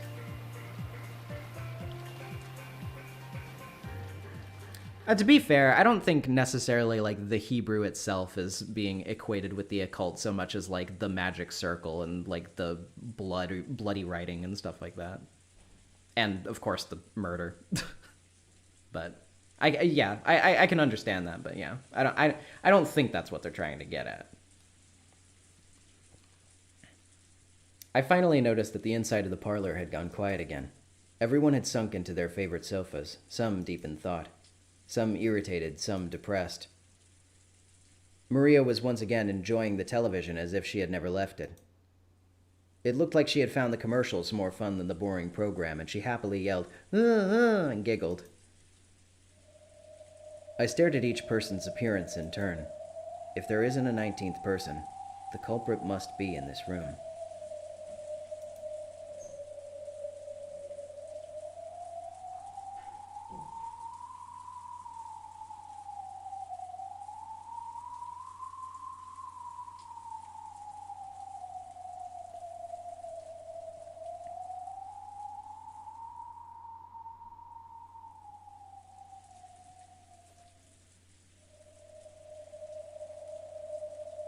Right now, Aunt Natsuhi was searching the mansion with the servants, though.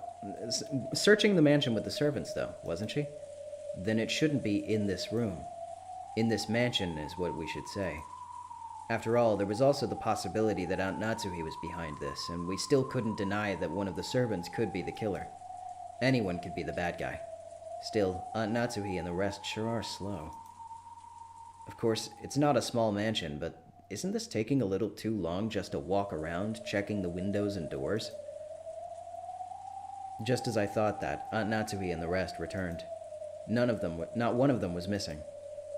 But our relief was short-lived. Everyone looked at Aunt Natsuhi, shocked. The talk I'd had with Auntie Eva started to creep back into my mind. The possibility that the culprits had enough in numbers, or weapons, to kill all of those 6 at once. Sorry if I've startled you. I brought this to be prepared for the worst. Because that thing in Aunt Natsuhi's hand was a rifle. At a glance, its silhouette looked a lot like a hunting gun, but it was unusually short and kind of looked like a kid-sized gun. However, it had a thickness to it which revealed that this was definitely not some kid's toy. Isn't that Kinzo-san's gun? Did you know about it? That's right. I remembered that it was in Father's old collection, and I managed to find it. Whoa! Awesome! Aunt Natsuhi, is that thing real? Yes, it's real. It can fire live ammunition. Long ago, Father used it to scare off wild birds. For a bit of additional context, for those of you who didn't know, guns, civilians literally aren't allowed to own guns in Japan. It's like only law enforcement, I believe. So yeah, like actual regular people cannot legally own firearms in the country. Ah, I remember. Where could that have come from? Yeah, they are rich. Yeah, that's what I was trying to get at. It's just like, you know, they're those kinds of people. I remember. Where could that have come from? No matter how much I asked him to let me touch it, he never once let me lay a finger on it. Huh. Grandfather had one of these? I didn't know. Long ago, Grandfather was really addicted to westerns. That generation really liked this kind of rifle. It looks like it has some considerable history to it, but I've never seen one this short before.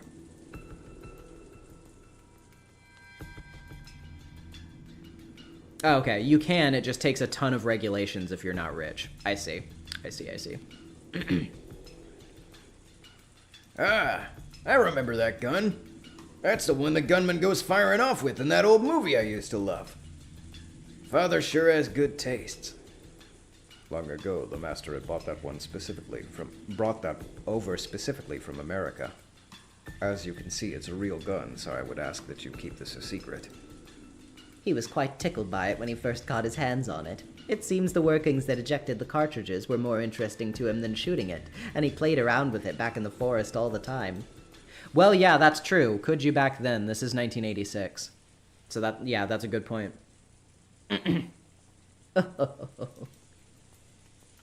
Still, what a dangerous thing. Are you sure that you should be dragging this out? This is preparing for the worst. There's probably more than one of them. Furthermore, they're terrifying people who killed 6 of us, including my husband. I have the responsibility to protect everyone until tomorrow in my husband's place. As Natsuhi-san said this, she slumped down into one of the sofas and took a deep breath. As well as checking the doors and windows, she had also been trying to find Grandfather. Since Grandfather was not with her, apparently his whereabouts were still unknown. I carefully checked all of the doors and windows throughout the mansion. However, we must be prepared for anything. Whenever they say Kinzo, I always think Kinjo DRA, and that makes everything a lot funnier. Kinjo would hate Kinzo. Yeah, Kinjo would hate Kinzo a lot. But they still both suck. So it's just like, you know, trash arguing with trash. Everyone, I think it would be best if we all remained here. I agree. If everyone is gathered here, then we can all feel more secure by keeping an eye on each other. What do you mean by that, Eva-san? Nothing, really. I'm just agreeing with your opinion, aren't I? There was a dangerous atmosphere between the two of them. Wait, who is Kinjo? Kinjo from Danganronpa Another, which is another game that I have been streaming, which I will hopefully be able to schedule another stream for that relatively soon. Again, my streaming schedule is very inconsistent.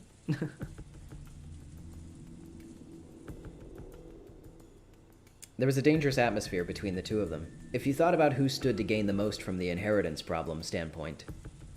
Auntie Ava was the obvious answer. However, there was no proof that Aunt Natsuhi was innocent. No, if you view Beatrice's letter as grandfather's elaborate prank, and think of this incident as just an extension of that, there was more than enough evidence to doubt even grandfather.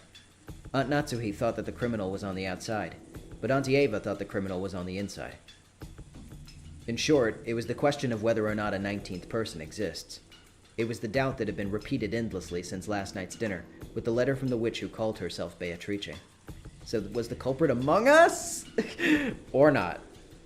And did the witch Beatrice exist, or not? If you assumed that something as stupid as a witch couldn't exist, it was the same as saying that one of these relatives here who shared a common bloodline was the culprit. If you didn't like that, it would be much more comfortable to simply accept the fairy tale about the witch. Did a witch do it? Draw that weird magic circle and sacrifice those people? If I could only accept that rubbish, I'd be able to completely trust everyone in the room. However, Dan common sense got in the way. It kept repeating that witches don't exist. In that case, the culprit was a... Oh my god. See, they're just making it too easy for me. Like, if you feel frustrated with me for this, then blame Ryukishi for it. Oh god. In the middle of the seemingly endless rain, none of us could break our silence. In our midst, yes, of course. All right. One more chapter down. Of the episode, that is. The name of this chapter is Occult. Keeping it simple. Lunch had ended, and the servants had removed the tableware and were now in the kitchen. The wind and rain had neither weakened nor strengthened, and the island remained cut off from the outside world. It seemed that at first Natsuhi had planned not to let anyone set one foot outside the room. But when it came time to prepare lunch, she finally realized that this was impossible. However, in order to avoid having anyone alone in the kitchen, she told the 3 servants to go together. Because of that, the servants were the first ones given the right to leave that stuffy parlor, which had been packed with 11 people. Since breakfast had immediately followed that terrible incident, and many of them hadn't eaten much, everyone tore into their lunches in silence. I'll wash the dishes, so you can rest a while, Genji-san, Kanon-kun. Do you want something to drink? Nothing for me. Canon. Nothing for me either. You two must have been so busy, and so early in the morning. It's no wonder you're worn out. The only sound was that of Kumasawa washing the dishes, which resounded throughout the kitchen. Genji and Kanon sat in... Oh wait, that's... Yeah, it's generic narrator. Genji and Kanon sat on some chairs a short distance away, their eyes lightly closed. Just as Kumasawa had said, those two had probably built up a great deal of fatigue. But that didn't mean that they could let it show in front of the relatives. Avoiding that was one of their virtues. After the silence had continued for some time, Kanon opened his mouth and muttered, Shannon, why did she have to die in such a horrible way? Forget about how she died. It was nothing more than bad luck. You're right. It was nothing more than bad luck. They both fell silent once again. Kanon's expression was filled with grief. To think that Shannon-chan is actually dead. I still can't believe it. Poor Shannon-chan. Not being able to meet her again feels like a lie. I just wanted to see that girl's smiling face one more time.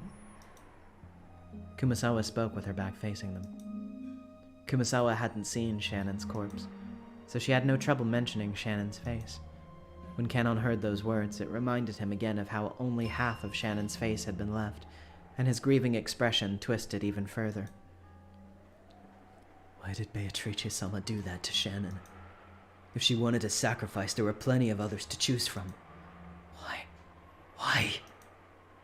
It was nothing more than bad luck. If chance had fallen even slightly differently, It could have been me or you lying out there. Or even someone else. Everything is left to fate. Genji-sama, you said that the door to Madam's room was stained with traces of something like blood, right? The same substance that was painted on the shutter? Yes. It was an unpleasant mark. Almost as though someone with blood-stained fingers had been trying to pull out the doorknob. No scratch through the door. That sort of unpleasant mark. So does this mean that Beatrice-sama came to visit Madam's room and tried to open the door, but couldn't? Is that what this means? Genji thought back to the time that he had seen those traces of blood on the door to Natsuhi's room, with the substance sticking to the door around the doorknob and the marks of something scratching against the door. It had definitely appeared as though someone had tried to open the door but couldn't. Why? Was Madame not chosen as a sacrifice? If only she had been chosen, Shen wouldn't have had to die. Just then, a loud, sharp noise resounded from the hall. Both of them turned around, surprised. Sounds like a pretty interesting discussion you're having. Let me join too. Battler was standing in the doorway to the kitchen.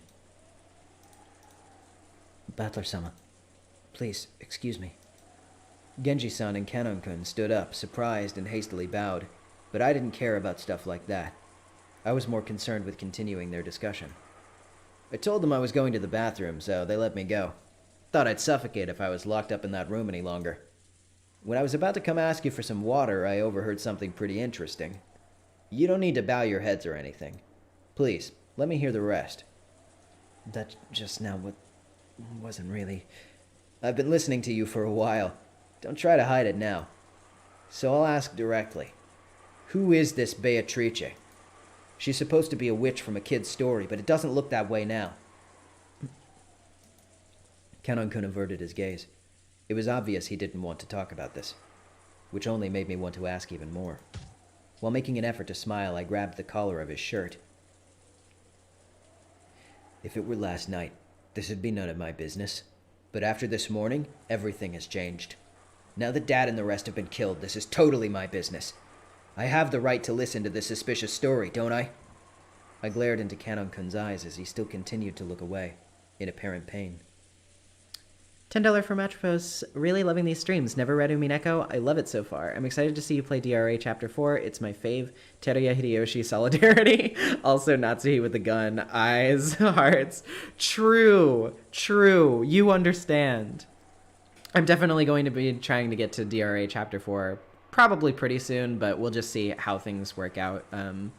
Obviously, I kind of have to like balance the couple of streams that I want to do with trying to work hard on this video so I can get it out before the end of the month. So I appreciate everybody's patience on that end. But thank you so much. I really appreciate it. I glared into Kanon-kun's eyes as he still continued to look away, in apparent pain. Since there was a big difference in our heights, Kanon-kun had to stand on his toes, and it looked like it hurt a bit. Battler-san, please let go of him.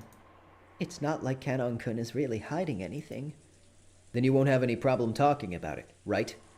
It's lonely being out of the loop, get it? When I tried to further twist up his collar, Genji-san cut between us and spoke. There was a slight sense of resignation on his face. It looked like he didn't plan on hiding anything. I can talk about it. Kanon only hesitated because you might have taken it badly, Battler-sama. Hesitating isn't very manly, is it? Keeping it a secret's even more unpleasant. Tell me about it. It's not like I have anything better to do before tomorrow comes. A slightly shady story might be the best way to stave off boredom.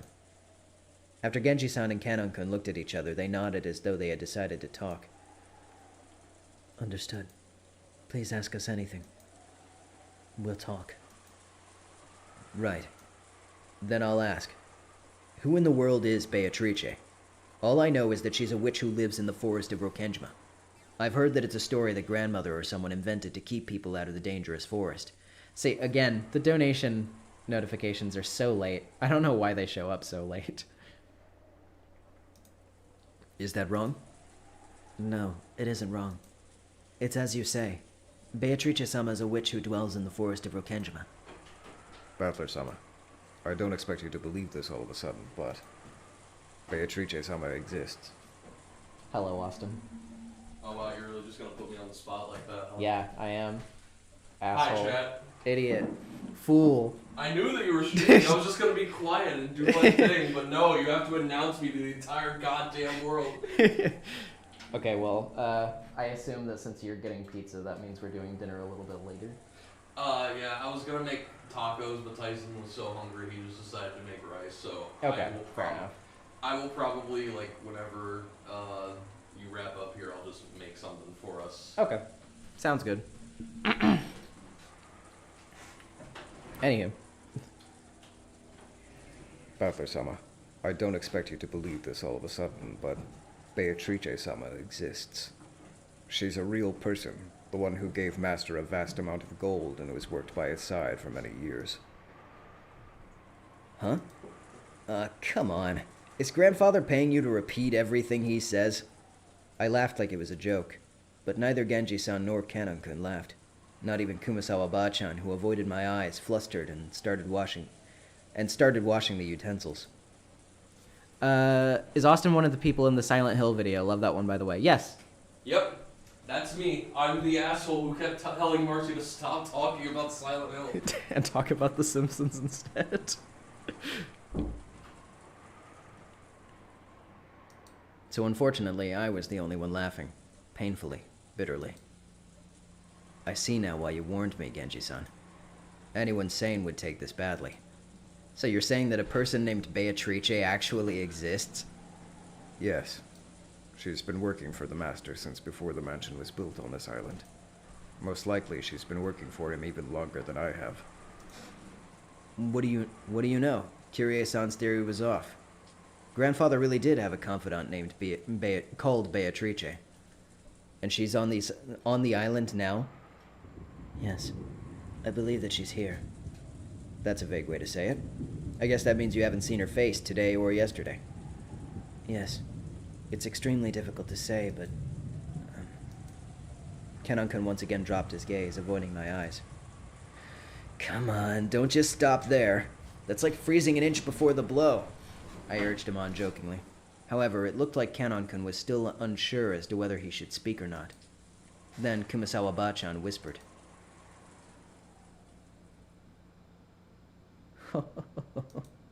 You cannot see her face, because Beatrice-sama has no form. She has no...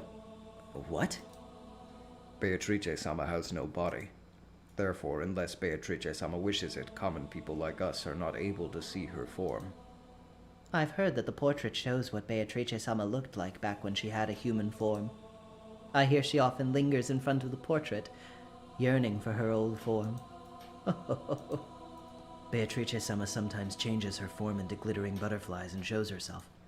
On the rare occasion that you spot them somewhere in the mansion, there's a rule that you absolutely mustn't chase after them. It's whispered that you'll meet with disaster if you follow them.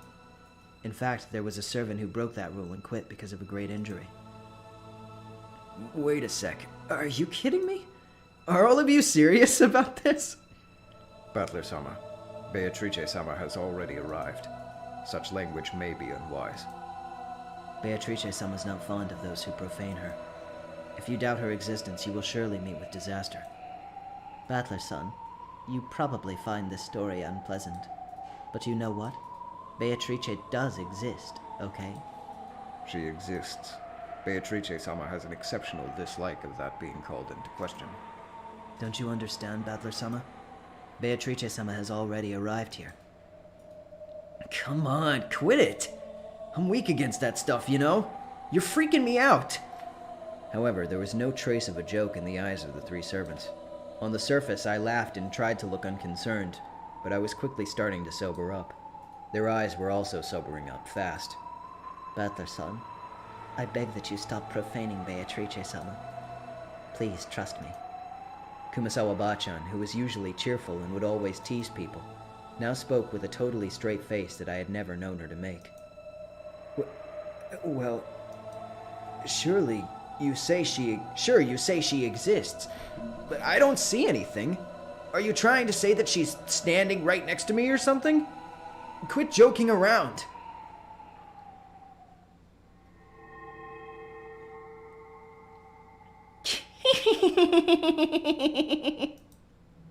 Just then, that unnerving laugh suddenly filled the kitchen. When I turned around, Maria was standing there by the entrance. But her expression and the feeling about her, her presence, felt exactly the same as the servants. Whether your wavelength matches or not is determined at birth. Battler, you were born with a mismatched wavelength. That's why you can't see her, can't meet with her, can't talk to her. You're the type Beatrice hates the most. Maria's laugh sounded like she was greatly enjoying herself, yet it was extremely eerie. It was almost like she was laughing at me because I alone didn't understand. Do you want to know about Beatrice? Beatrice is a 1,000-year-old witch. She has all the demons at her command and can harness the power of alchemy to create the Philosopher's Stone and vast quantity of gold. Holy shit, the Philosopher's Stone? Like in Full Metal Alchemist? Grandfather built up all the vast wealth of the Yoshirimiya family by making a contract with her. Yesterday, I read Beatrice's letter, didn't I? That was real. Well, I guess it's pointless for me to try and force you to believe. After all, it looks like you were born without a trace of the sixth sense. What are you talking about? Witches? Demons? Who told you that? I heard it from Beatrice herself. Maria kept doing that unpleasant laugh. However, the servants who watched over this didn't even blink. She heard it from that witch in the portrait adorning the entrance hall. Maria kept on laughing in a weird voice as though this was nothing more or less than the truth. Maria, it might be a bit rude to ask, but I'll ask one more time, okay? Who gave you that letter yesterday? I got it from Beatrice. How many times must I tell you before you understand? You don't get it, do you? You can't see her, I know. You can't believe it, I know. Just then, Maria's laughter suddenly stopped. Battler, you still can't tell that Beatrice exists. She exists, you say, but where? Like I said, Beatrice exists, right here. That's right. Now that I think about it, I've been feeling for some time now that the others haven't been quite looking in the right direction. I'd figured that everyone had been gazing into the distance, but that wasn't the case. The four here, Genji-san, Kenon-kun, Kumasawa-san, and Maria, everyone except me, was looking at a spot right behind me. Holding my breath tightly, I slowly looked over my shoulder. Of course, there wasn't anyone there. I'd known that the whole time. However, everyone in the room except me was focusing on that point as if there was something there. Beatrice is a great witch of gold who has lived for 1,000 years. But she can't show her form in front of humans of the wrong wavelength, and she can't talk to them. And you know what? She finds that really sad. That's why she truly despises it when people like you, who were born without a fragment of magic sensitivity, deny that she exists. You're lucky, Battler. Good thing I gave you that charm yesterday, right? Who knows what kind of curse Beatrice would have put on you by now if you hadn't been carrying it around. You really are lucky, Battler. Right, that scorpion key holder. I'd thought it was just some cheap gift or something, but I guess it really had some benefit then? If it weren't for that, you'd be lying in that storehouse as a sacrifice with your face crushed by now. You're so lucky, Battler. I see. So if it weren't for that, I'd have been killed by now. Battler, why don't you believe in Beatrice? Even though she exists. Right now, over there, look. Hey, I'll bet you want to believe it now. Believe it. And thank me for giving you that charm. If it weren't for that, you'd be in the storehouse right now.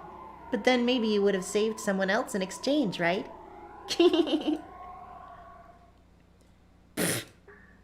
Right then, I burst into laughter. Playing witches had been pretty fun up until a second ago, but unfortunately that last one didn't quite hit the mark. And it's no goddamn good at all, is it, Maria? If that's true, then I'm sorry, but it's no goddamn good at all. When Maria saw me suddenly start laughing, she stopped. Even though she didn't understand what I was laughing at, she realized it wouldn't be pleasant for her. I thought it might hurt you, so I didn't say it earlier, but although I thought I'd put that charm you gave me in my pocket, I must have dropped it somewhere. You see? That means the charm can't be the reason I'm alive now. And even though I should have been cursed by the witch, I'm perfectly fine. Sorry, but I don't believe in things I can't see with my own eyes. Sixth sense? Wavelengths? Magic sensitivity? Sorry, but I don't believe in fake stuff like that. When I hear the girls in class start talking about how good or bad their ability to sense the supernatural is, it pisses me off. I don't know how much grandfather is paying you, but if you're trying to talk me into joining some cult, believe me, you won't be able to do it that easily. Butler-sama, you guys are free to believe whatever you want. But when it comes to whether I believe it or not, that is always for me to decide. Sorry, but I can't believe in something as shady as Beatrice until I've seen her with my own eyes. I spoke forcefully and sharply. When I did, Maria started cackling again. Well, that's just fine, isn't it? Eventually, even people like you with totally mismatched wavelengths will be able to see Beatrice. Very soon, she will revive. Beatrice will revive. And once that happens, she's promised to talk with me and play with me a lot. There's neither a need to doubt nor force yourself to believe. She will appear very soon.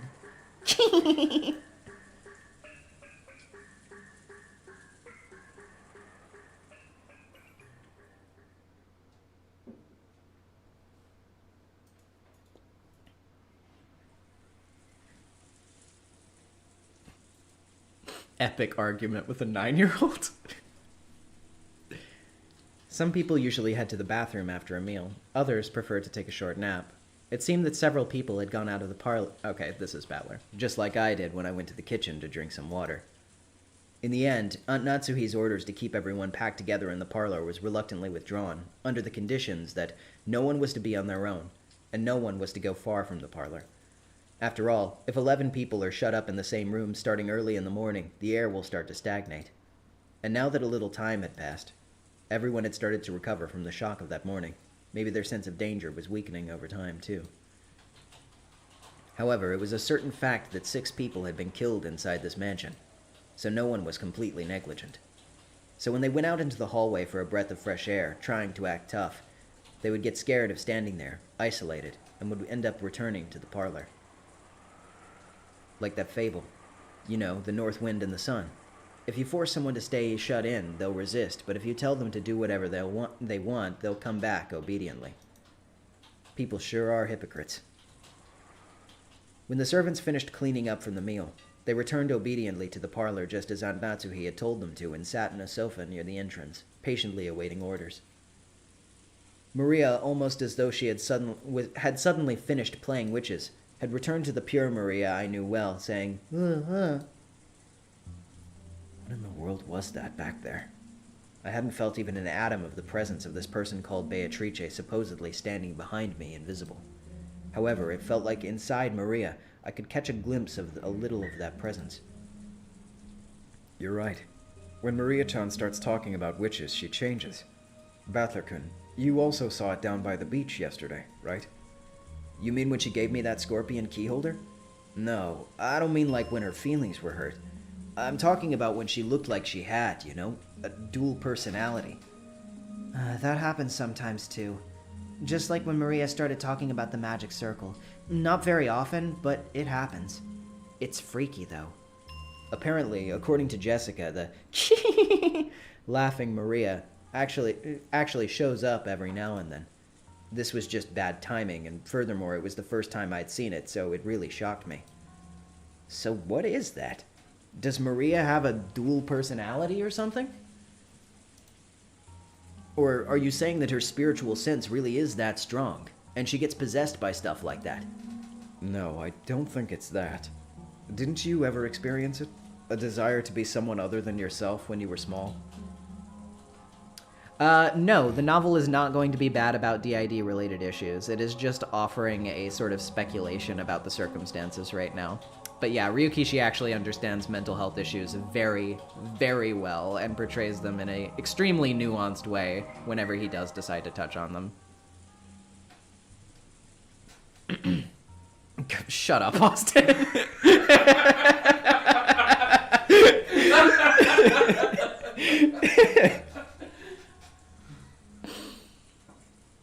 Right when humans are born, no one has any individuality. However, when they reach their growth period, and their sense of self starts to be born, they start to gain a sense of individuality. They want to be different from other people. But of course, they'll find that that's no different from the others in their class, since they're learning the same thing in school and are forced into the same lifestyle. When they realize that, they start off by breaking the rules in what's called the rebellious age. Also, yeah, Lerf definitely has it on the point here. I think dual personality is a bad translation. They're more talking about, like, a different side of her. Yeah, like, you know, having different facets to your personality, acting in different ways with different people and in different situations. That kind of thing. Since everyone follows the rules, they want to show off their individuality by breaking them. Even those who call everyone around them babies and stir up trouble are just cute kids searching for themselves when you look at it this way. Well, I'm lecturing about all this like I'm so smart, but I actually got it secondhand from George Aniki. I myself was one of those embarrassing guys who thought it was cool to act like a little bastard. Well, that was when I was the age when you try standing out for the opposite sex. At the very foundation of the growing period is an impulse to escape from being a kid, much like the same as a chick trying to crack the shell of their eggs. Do you know what the difference between a child and an adult is? Age? Or physique? No, it's experience. Adults look down on children because children have very little life experience. The reason they snort and look down on children whenever they say anything is because children don't know anything about the world. Yeah, I know what you mean. When you're a kid, you try to say stuff like you've got life all figured out and try to act like an adult. No matter what a kid says, adults will just snort at them because they're too naive or because they'd understand once they grow up or something. Well, it's probably true, but to a kid it's just annoying, like they're being looked down on. I get it. It's about whether they have knowledge and experience. You're right, you don't earn respect just by becoming old and not achieving anything. Therefore, what we have is a period where they have the impulse to escape from being a kid, and also they want to have individuality, different from other people. If what separates kids and adults is knowledge and experience, then I get it. If they know something that no one else knows, that's one way to form an identity. When you're in, like, elementary school, if you knew stuff no one else knew, had stuff no one else had, wore stuff no one else wore, you could become a bit of a hero for it. I bet you did the same thing, Battler. Yeah. There was definitely an age when I wanted to excel in something. I see. That was because I was trying to separate myself from being a child, my growing period. if you look at it in a good way, the growing period, by forcing you to separate yourself from others, pushes you to gain skills and knowledge that no one else has. This is also interesting from a sociological standpoint. Because people hate being like everyone else, they try to learn skills that other people don't know. In this way, society can acquire the broad range of skills it needs to survive. The quality of the gods' programming is truly surprising. Well, individual personalities can also be negative, right? Like saying everyone else in the class is studying hard, so I'll slack off so I stick out. That was actually me. It was only recently that I'd finally been able to feel thankful towards that middle school teacher who had slapped me after school. But, well, I did have those desires to jump over the vaulting box that no one else could, or sprint as fast as I could trying to lap those guys with good grades when we did a marathon. It was in my nature that if I couldn't study well, then at least I could get back at them by exercising. I get it. I really went all out during my growing period. I guess boys do tend to focus more on physical things. But you know, girls of the same age tend to focus more on emotional things. I'll bet there were groups of girls in your classes that were really interested in, like, fortune-telling in their spiritual senses. Yeah, there was. They'd come over asking me for my sign and my blood type, and then they'd laugh. Ah, I thought so! It really got on my nerves. No matter which class you go to, girls like fortune-telling. There was always a group that went on about spirit senses being strong or weak, or sensitivity, or seeing things that can't be seen. That's because fortune-telling and spiritual senses are things that aren't taught in school. To girls who, unlike guys who are much more introverted, that's a genre which is easy to build an identity upon, and one that they find interesting. Literally, the gender essentialism tease. The Ushirimias they're such a family.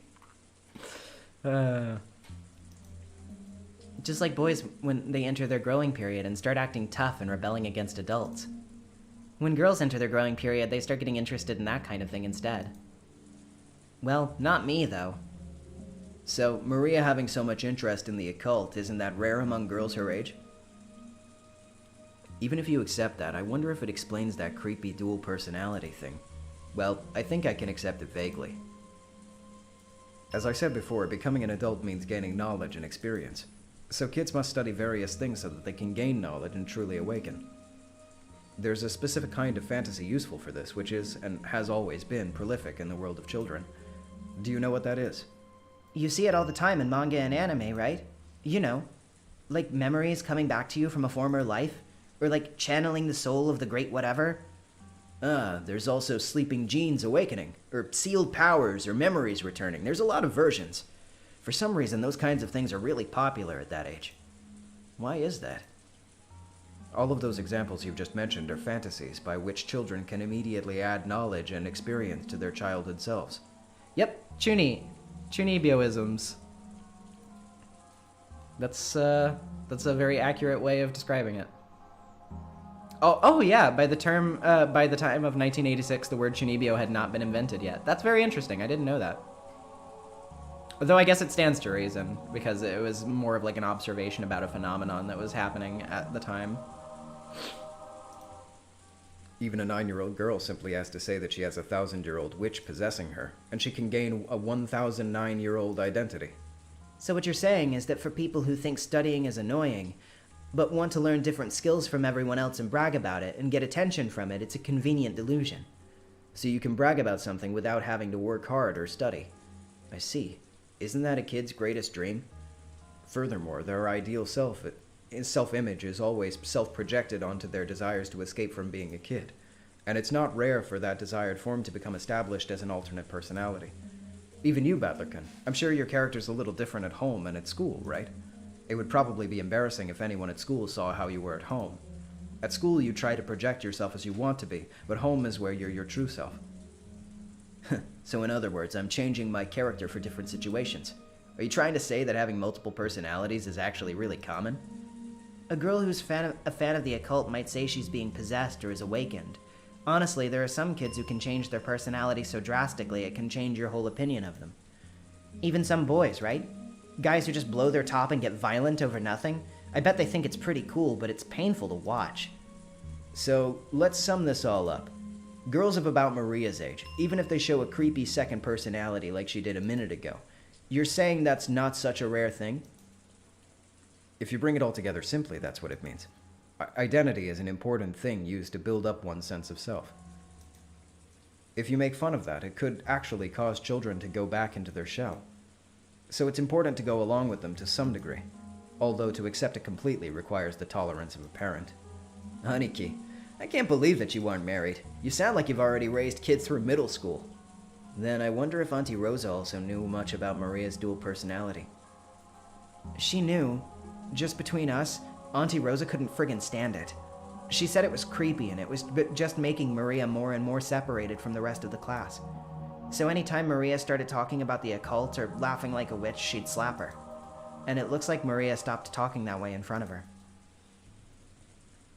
Maybe it was just a little game from a girl facing her growing period. That thing that had happened back there. Just a girl trying to show that she was different and independent by holding interest in witches and the occult. And since she wanted to have another side to herself that wasn't infantile, she was switching between her normal personality and the personality of her ideal, a witch. In the beginning, I had found that very disturbing.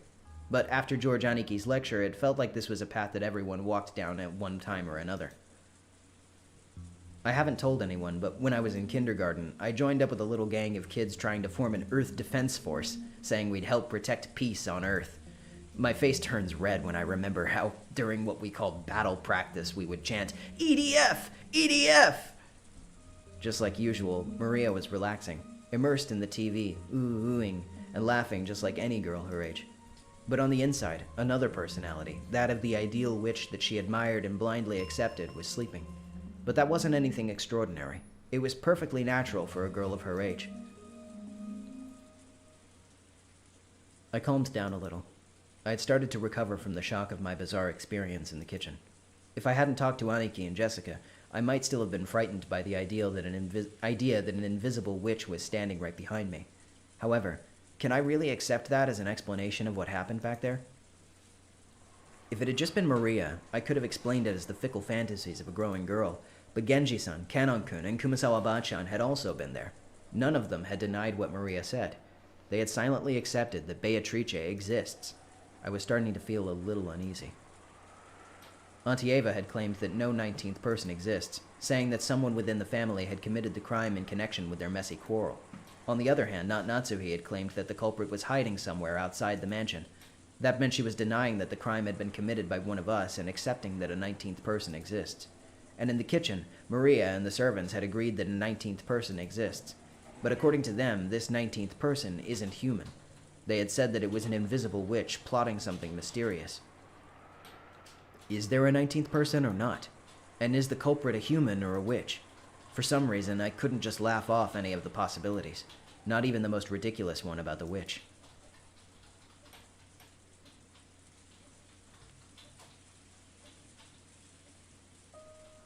Jessica, all I know about the story of the witch is that it was a story made by the adults to keep the kids too scared to enter the forest, but is it different here in the mansion? I'm with you on this. I think it was just a dumb ghost story made by the parents so their kids would listen to them. But I can't deny that the atmosphere inside the mansion makes it a little hard to say it out loud. Because Grandfather has proclaimed that Beatrice does exist. And because of their position, the servants can't doubt that. Jessica's mother and father don't want to get into a fight with him either, so on the surface, they go along with it. So you could probably say that inside this mansion, doubting the existence of Beatrice is kind of a taboo. Unlike the rest of us who only come here once a year. Is that right? Jessica puffed out in admiration. It looked like Aniki had guessed right. You've got it, totally. No one really believes it on the inside, but on the outside they accept she exists. See, it's like the way that some people are about gods. Even if you know there's actually no such thing, it feels rude to actually say that out loud. How do you think the servants feel about it amongst themselves? Is it true that since Grandfather who employs them says she exists, they have to go along with it? Well, I don't really know the details, but between the servants, the story about Beatrice has been treated like a bit of a ghost story. Remember yesterday when Shannon was talking to us down by the beach? About how they saw unsettling things while doing the rounds in the mansion at night? Whoops. She had said something like that, hadn't she? Back then, I didn't give it too much thought, assuming she was just going along with the displeased Maria. But now that I think about it, she did say that, and completely seriously. That's right. She definitely said it. She definitely said the same kind of thing that Genji-san and the rest had all unanimously declared back in the kitchen. In addition, some servants have also seen will-o'-the-wisps and glittering butterflies dancing around. Kanon-kun also said he saw something like that when he went patrolling one night. And recently, the servants have been talking about strange footsteps inside the mansion near midnight. We have whispered together that Beatrice-sama from the portrait sometimes walks through the mansion invisible. It happened a long time ago, but I've also heard those kinds of footsteps while patrolling at night. That's right. She definitely said that. Exactly the same thing that I had been told just now. But there's nothing to be afraid of, you know. Beatrice-sama is another ruler of this mansion, separate from the master. So she won't do anything bad as long as you respect her and don't act oddly afraid. However, she's fearsome if you don't respect her, right? Yes. I heard that someone who just quit before I began working, after falling down the stair... that someone who quit just before I began working, after falling down the stairs and receiving a large injury to their back, had been speaking badly of Beatrice-sama. Because of that, there was a rumor between the servants that Beatrice-sama's anger had been brought down upon this person. If you don't respect her, her anger will be brought down upon you, and you'll be injured. So to the servants, Beatrice's existence is just as credible as that story, that if you pull pranks on Inari-san, you'll be cursed by the Kitsune. Another, translation note. We haven't had one of those in a while, so let's give that a look real quick. Inari is the Shinto god of foxes, agriculture, fertility, rice, tea, and sake, and is one of the most revered and major of the Shinto gods. Inari is depicted differently by time and place and may be male, female, or even a plurality of gods. Over a third of Japan's Shinto shrines are dedicated to Inari and feature tori and statues of kitsune. The kitsune are white foxes that are Inari's benevolent messengers, but they can be malicious and bring about grave disaster. Of course, even though everyone accepts that curses and the like don't exist in the modern era, People are still afraid and have a little respect for them. You see it a lot in residential areas, such as when someone is building a house and they call a Shinto priest for a ceremony to honor the god of that plot of land. You might think that's just a big waste of time and money, but the workers say that a big accident will occur if they don't do it, so they apparently never neglect the procedure. You also hear about how if an Inari shrine is carelessly removed during a town replanning, there would be a curse by Kitsune-sama. I think I might have read somewhere that when the occupying forces were trying to expand an airport and had to remove an Inari-san that was in the way, all of the workers were suddenly taken out by some mysterious fever. Even in modern cities like Tokyo, it isn't rare to see modern buildings packed all around an old Inari shrine, leaving the shrine itself untouched. And this isn't limited to Japan. It's probably similar to how people baptize babies. If I remember correctly, by the Christian doctrine, unbaptized souls, though their sin is the lightest, still fulfill the conditions for going to hell. Putting water on a child's forehead doesn't do anything but make them cry. $20 from Abaddon. Thanks for reading Umineko. It's helped motivate me to force my friends to read all of it. Thank you so much. I'm always glad to indoctrinate people with Umineko. It's my God's strongest soldier mission. Appreciate it. But if a parent can prevent their child from going to hell with just that little effort, they'll happily go through with that ceremony. In short, even in this modern society of reason, we're still unable to throw away every trace of belief and fear. You could say that it's a passive acceptance of the supernatural. Maybe the only difference on this island was that Beatrice was the name that was respected here. So, in other words, if anything happens that doesn't seem explainable in human terms, it's called the work of Beatrice. I think Shannon-chan was talking about it. About windows and doors that had definitely been properly shut or locked being open the next time they were checked. Lights that had been off being on, and the lights that had been on being off. And if I remember right, Jessica, you used to joke that it was Beatrice's doing that you couldn't find your bag sometimes when you went to leave in the morning, right? Good memory. Normally you'd say a fairy took them, but on this island, it's Beatrice. Man, what a stupid story. The mansion has been standing for about 30 years by now, hasn't it? It's natural for things that old to get their fair share of ghost and occult stories. Like the 7 mysteries at a school. So here is where we flip over the chessboard. Huh?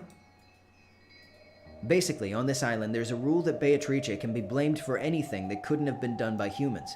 Anything that the humans can't do. How many humans are there? There's 18. In other words, the culprit's modeling things after this rule, trying to make it appear that this crime was the work of the witch. In short, they desperately want to claim this is the doing of a 19th person. I don't like it. I really don't like it. What don't you like? Just assume that an invisible 19th person existed, and that this person wanted to make it known that they existed. If it were me, I'd do it with more perfect timing. What do you mean by perfect timing? Well, after all, the crime took place after midnight while it was still dark, right?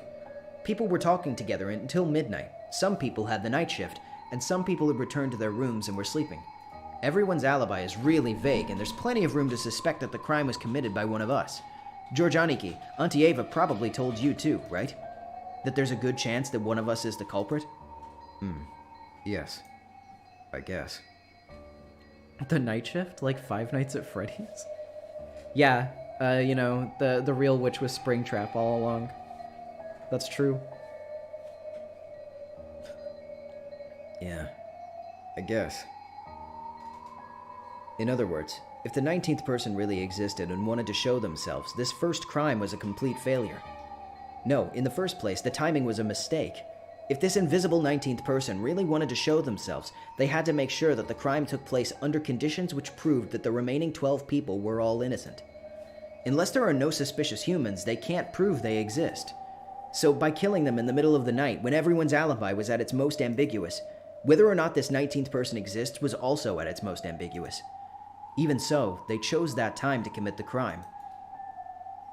By committing the crime, then, it's obvious that one of the 18 would be suspected. Yet they took the name of the witch and handed Maria the letter, and everyone denies doing it. In other words, you're trying to say that one of the 18 is trying to make it look like a 19th person called Beatrice exists? That's pretty crazy. I think my mom's theory that someone is hiding outside the mansion is a little more credible. Battler, don't tell me you actually suspect that someone in this room is the culprit. Yeah, someone trying to force us to accept that Beatrice exists. That's right. The letter last night is when this whole thing started. I don't have any basis or proof, but with the chessboard upside down, this is my best guess. Seriously, that's too crazy. Haven't you been reading too many weird detective novels? But it does hit on a point that we can't ignore. Whether there's a 19th person or not, the culprit is definitely planning something based around that rule about this island. Just now, listening to Batherkun talk, I remembered something that's a little disturbing. Something disturbing? Yes. Do you remember Beatrice's letter? It said that Beatrice was going to collect interest. And for what that interest is, it said everything of the Ushiramiya family. Jessica and I thought back on what Maria had read aloud the previous night. It definitely said that. That the collecting of the interest would now take place, but if the riddle of the gold could be solved, she'd lose that right. Grandfather was granted the gold and the Ushiramiya house prospered. Basically, Beatrice is saying that everything he birthed from that gold counts as interest. In other words, that's pretty scary for a joke, Aniki. Don't tell me that everything of the Ushiramiya family, in other words, everything that Grandfather gave birth to, refers to everyone with Grandfather's blood flowing through their veins?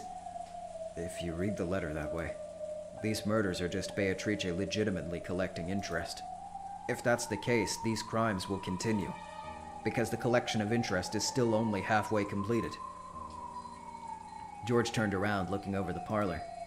There were still many people who held the name Ushiramiya. And we knew that since Goda-san and Shannon-chan had been killed, not even the servants who didn't bear the name Ushiramiya would be spared.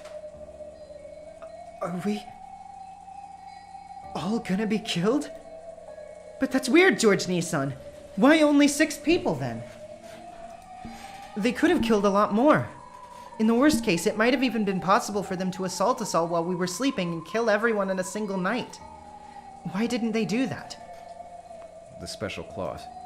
If someone managed to solve the riddle of the gold, the right to the interest would be lost. And remember how the very last part of the letter concluded? It said for everyone to try to solve the riddle of Grandfather's gold. Jesus. It looks like we're finally getting close to understanding the culprit's message. In other words, the culprit's telling us to try and solve the riddle on the epitaph the Grandfather had made. Furthermore, they're saying that if we just sit around, they'll keep collecting the interest. I realized that this was all based on several crazy guesses, but not everything that happens in this world's joined together in a perfect line. Most unknown phenomena are nothing but individual points. By joining them together into lines, we deepen our understanding. The closer together the points at the ends of those lines are, the more logical it is, and the easier to understand. And the farther away they are, the more it lacks those qualities. That's why we use a distance analogy, and call such theories way out there. However, if you can only join up to a small, limited distance away, we call it having a limited imagination. Is imagination different from reasoning? Was I just trying to force everything that I knew about the case to fit my simple imagination? No, that's not it.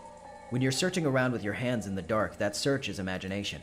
Only imagination can find the 2 points you should connect together. Reasoning is nothing more than the action of drawing the line between them. If you can't imagine, you can't reason. What I was doing might be out there, but it shouldn't be wrong either.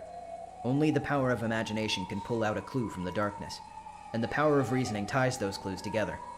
It's a lot like the process of searching out an enemy's weak spot and striking. It's all right if it's crazy. Find the weak point first. Then we can think about how to strike.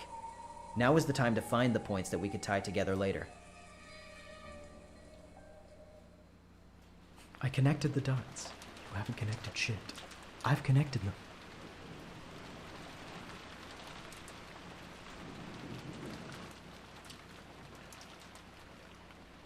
For the time being, I put aside whether a 19th person exists, and announced the theory that the goal of the culprit might have been to make us solve the riddle of the epitaph.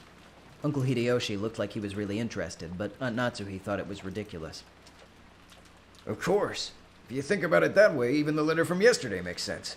That motive seems to fit pretty well with the facts. Setting aside whoever it was that gave Maria-chan the letter. Oh, Beatrice exists. Oh.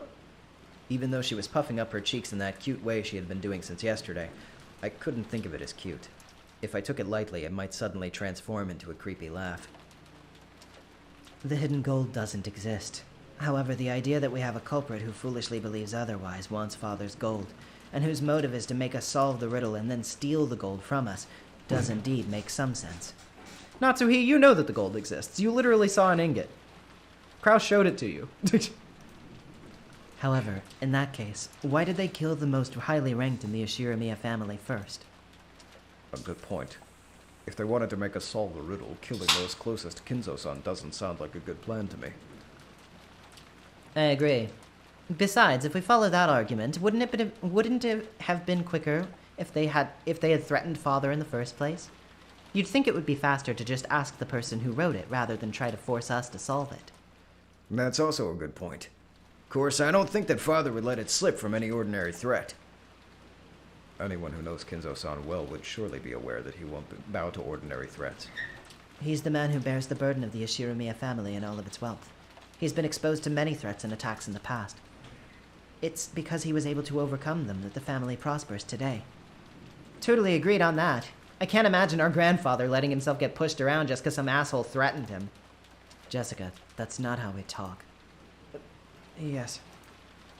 In that case, what about this one? No, wait. Is this out there as well? I couldn't hesitate. A crazy idea is like a bow and arrow. It might be hard to hit with, but it's a great weapon that can strike enemies from afar.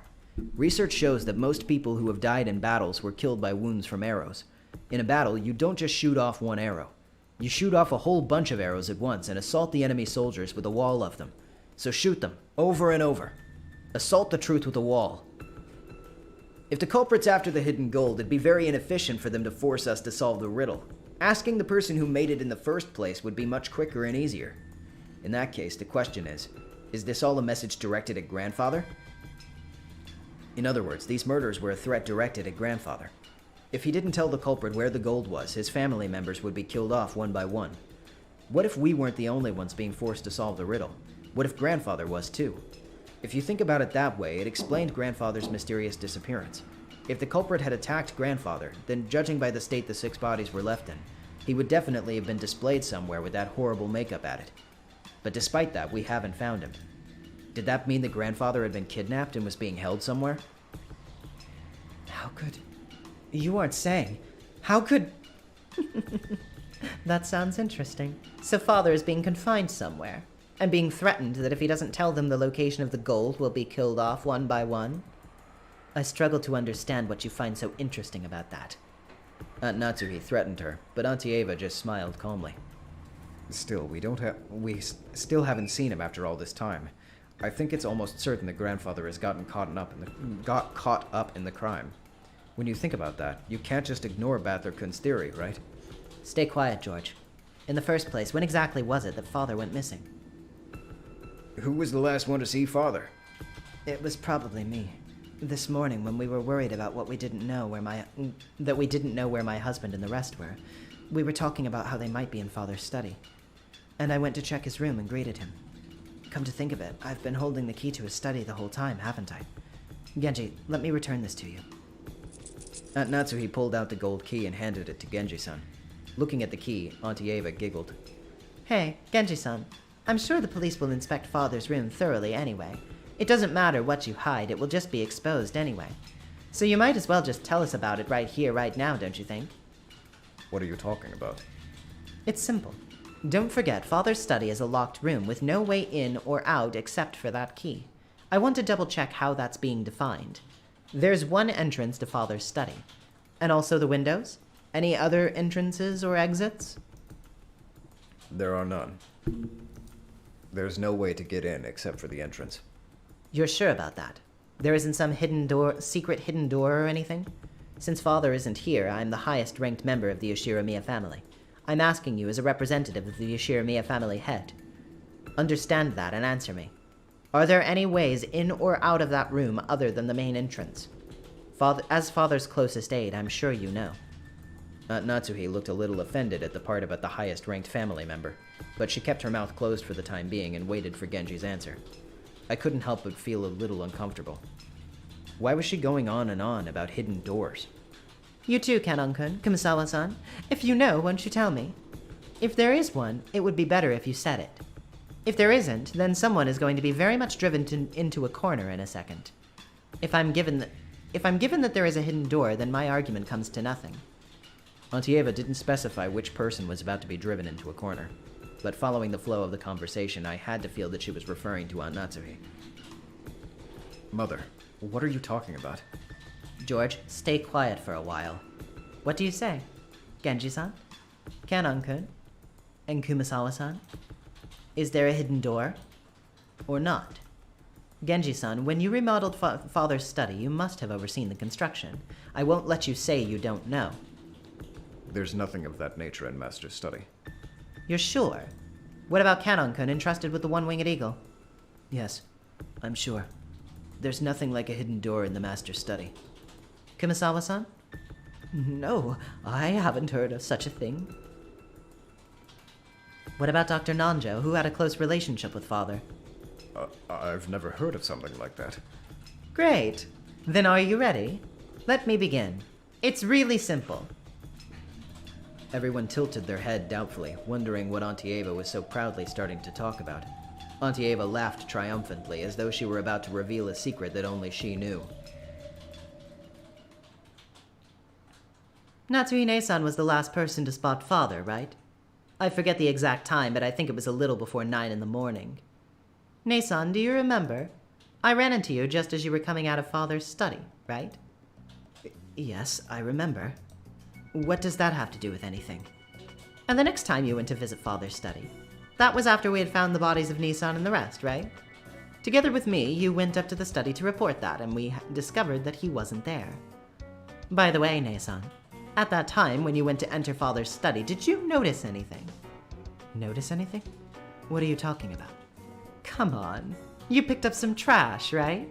A folded receipt. I do seem to remember picking up some trash. What does that have to do with... I got that receipt when I bought some candy at a store in the airport. Auntie Eva pulled out a small bag of candy out of her handbag.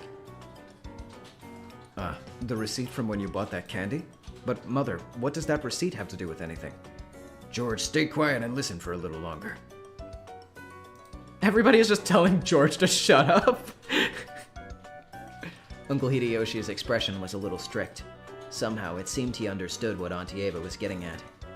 It really was just on a whim, you see. It wasn't out of any foresight. And I certainly wasn't planning on setting a trap for you or anything. Actually, this receipt?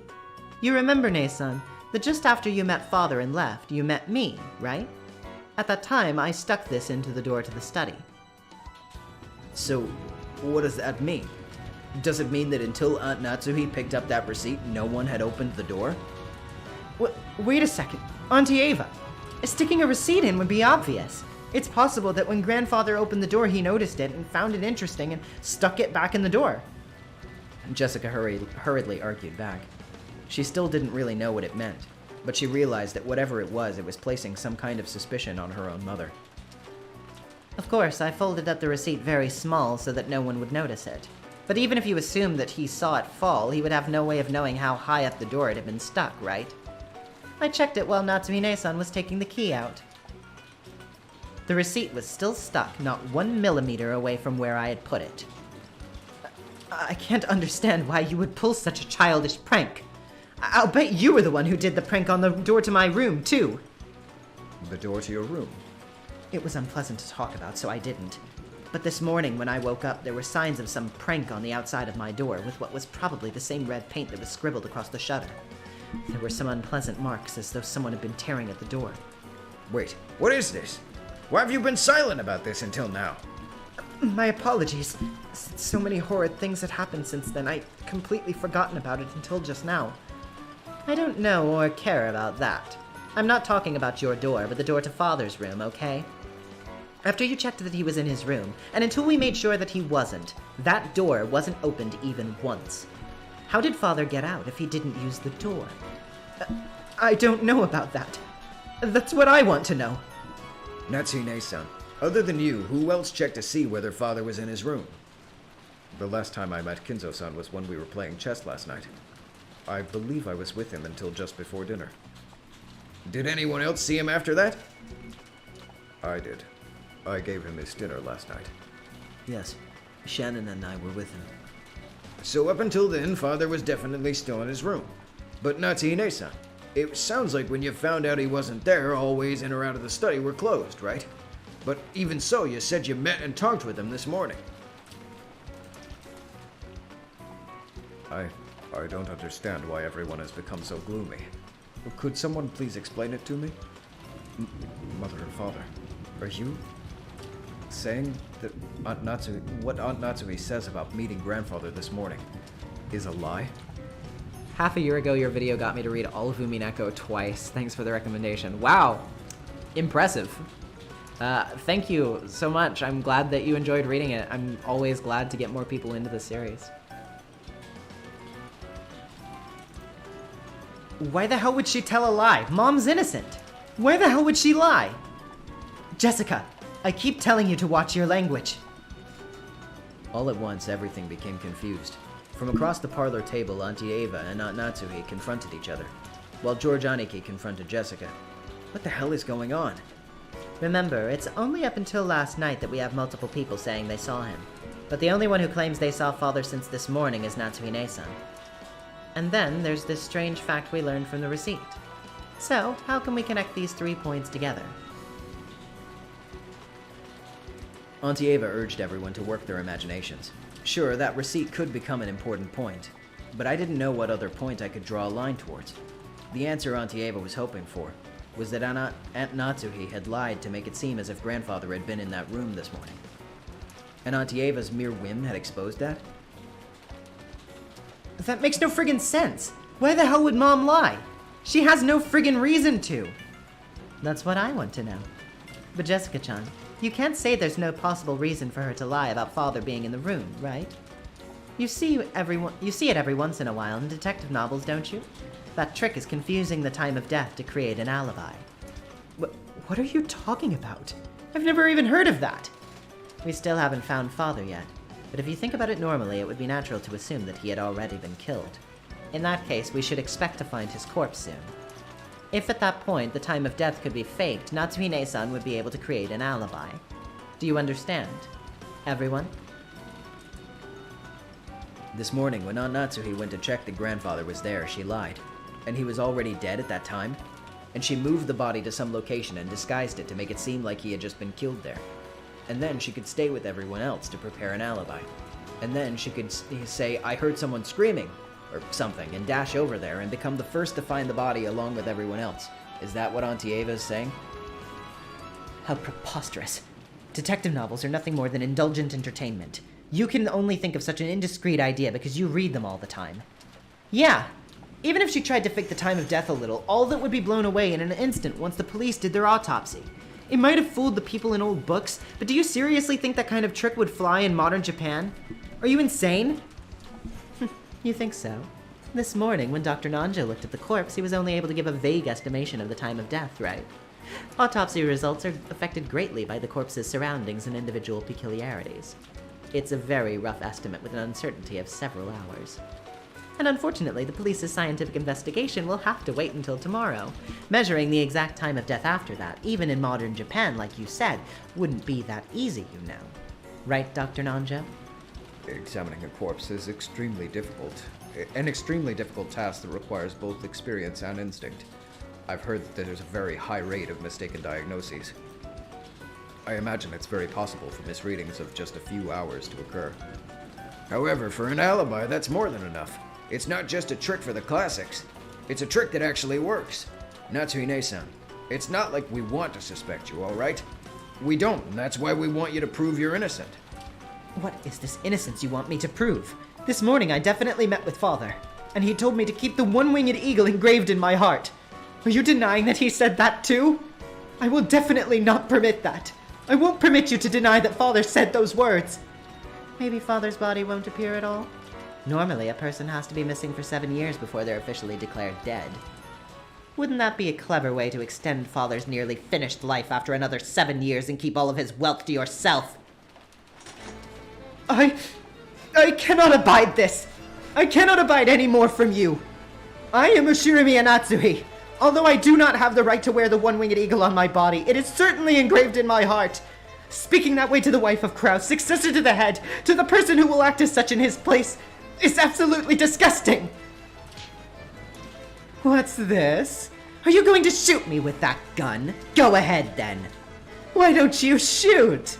You're just desperate because you can't think of a way out, aren't you? Do it. Try to obscure the truth with violence.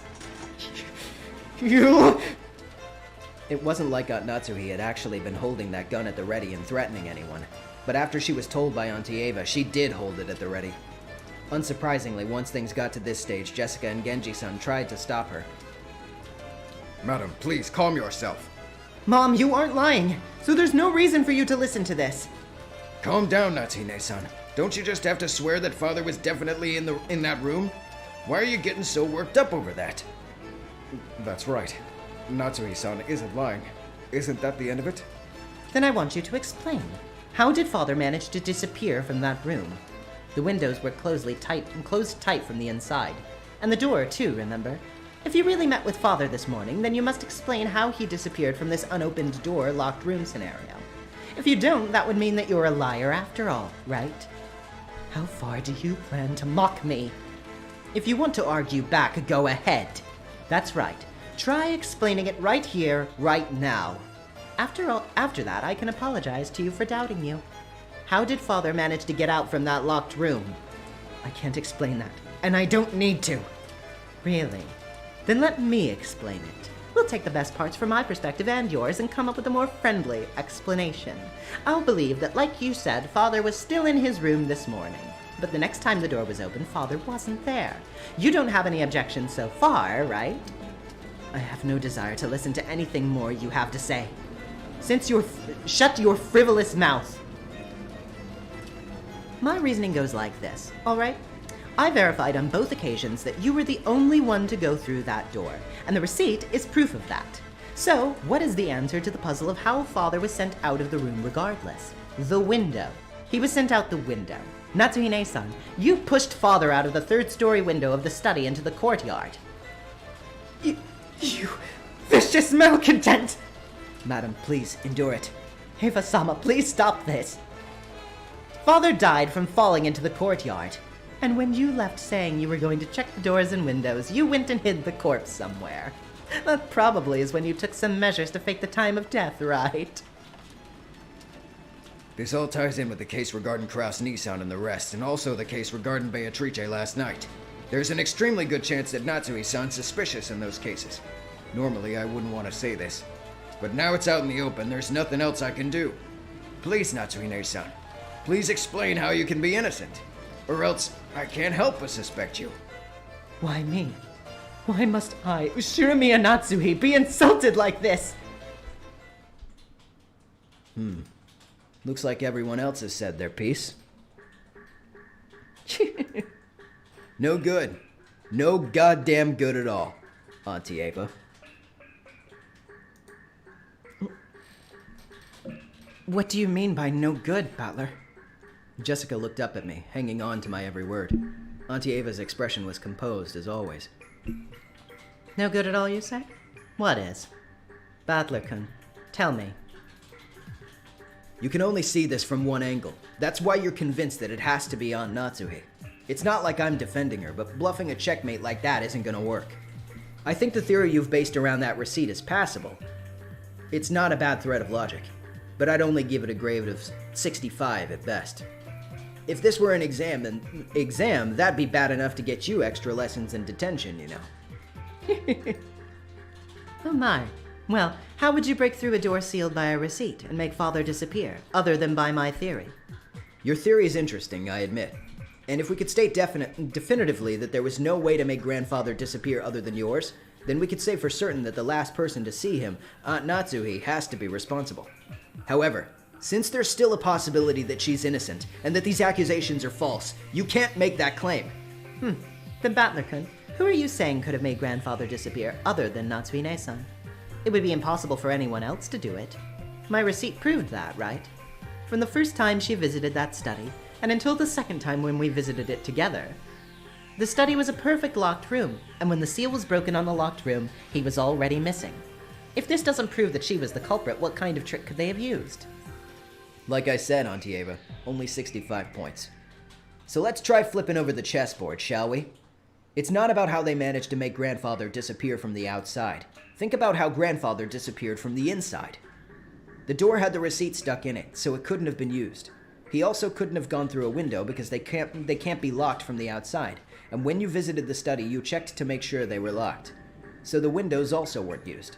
At that point, the study really was a locked room. We have to accept this. However, the study didn't remain a locked room forever. Once the seal created by the receipt was removed, it became possible to use the door, and possible to escape through the door. In other words, it's not about how Aunt Natsuhi made Grandfather disappear. We need to think about how he was able to escape. Grandfather's study isn't any ordinary study, right? According to Genji-san, there's a toilet and a kitchen and even a bedroom, almost like a little house. If he hid under the bed, for example, he could trick the two of you into thinking he'd disappeared, right? Auntie Ava, even you didn't check that carefully, did you? And then the two of you went back down the stairs thinking that he wasn't there. At that time, the receipt was already gone. In other words, if Grandfather was hiding in his room the whole time when it was a locked room, and escaped after letting the two of you go past him, we can crack this locked room right open. What is this? Why would Father want to do something that weird and then escape the room? Don't be absurd. Yeah, it might be absurd. However, it still shows that there's a possibility that Aunt Natsuhi is being accused falsely. Your receipt wasn't perfect. In chess, we might call that check. But it isn't checkmate. And the thing that I like the least is how you pressure Aunt Natsuhi to explain it, and then argue that if she doesn't, she must be guilty. If that passes as logic, then why don't you let me? Flip over the chessboard one more time. Auntie Ava, according to your argument, you must explain to us here and now why you and Uncle Hideyoshi couldn't have killed those 6 last night and then casually returned to the guest house. You've been trying to force Aunt Natsuhi to explain. I'm sure you could prove your own innocence, right? Auntie Ava, who's had all of Grandfather's wealth, suddenly dropped right into her hands. That's right. You're pretty damn suspicious yourself, aren't you? If you say Mom's suspicious because she was the last person to see him, then what about you, Auntie Ava, who was the last person to see Dad and the rest? Just like Battler said, prove that you two weren't the ones who killed them. Mother, I also think that your reasoning was a little overeager. I'm sure that the receipt was an important hint, but like Battler-kun said, that's not enough to prove that Aunt Natsuhi is guilty to any degree. We're all equally suspicious. It's not right for only Aunt Natsuhi to be persecuted. Our noble father crawling on the floor under his bed. You call nonsense like that an explanation? Then why did you explain it first? Who killed those 6 and how? And then try showing us proof that you weren't involved.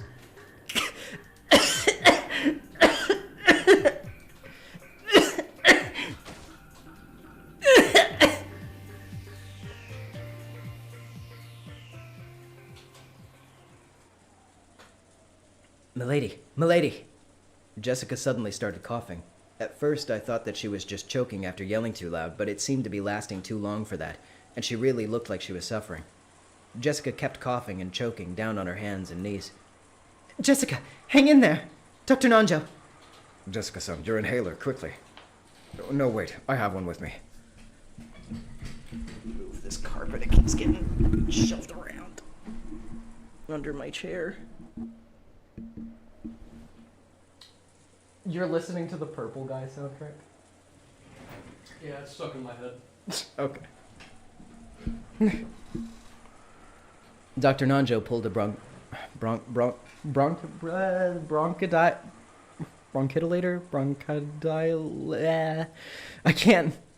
an inhaler from his own bag, which was lying on the sofa, and handed it to Kanon-kun.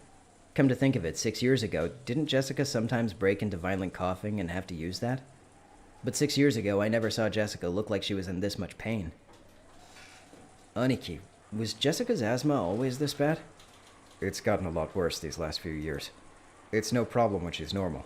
But when an attack comes suddenly, she can't stop coughing.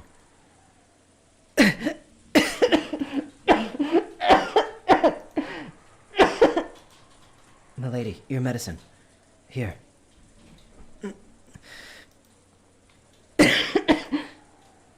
Taking the inhaler from Kanon-kun, Jessica used it with a practiced hand. For a while, it looked like her throat was still feeling itchy, but it gradually settled down. You all right, Jessica?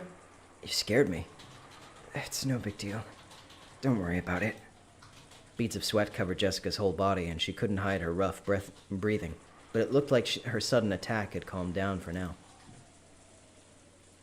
The disturbance had left the room's hostile atmosphere in an awkward, unsettled state, but that was fine. There was absolutely no need to be driving up everyone's suspicions of each other. When you think about it, even probing at each other's alibis and searching for the killer were probably completely unnecessary. After all, we're just powerless, ordinary people. And when the police come tomorrow, they'll definitely employ cutting-edge techniques and investigate the case thoroughly. Solve all the riddles and arrest the killer.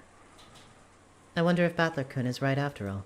Just like Natsuhine-san is suspicious, I can't ignore the fact that we're suspicious too. Arguing about that now is certainly unproductive.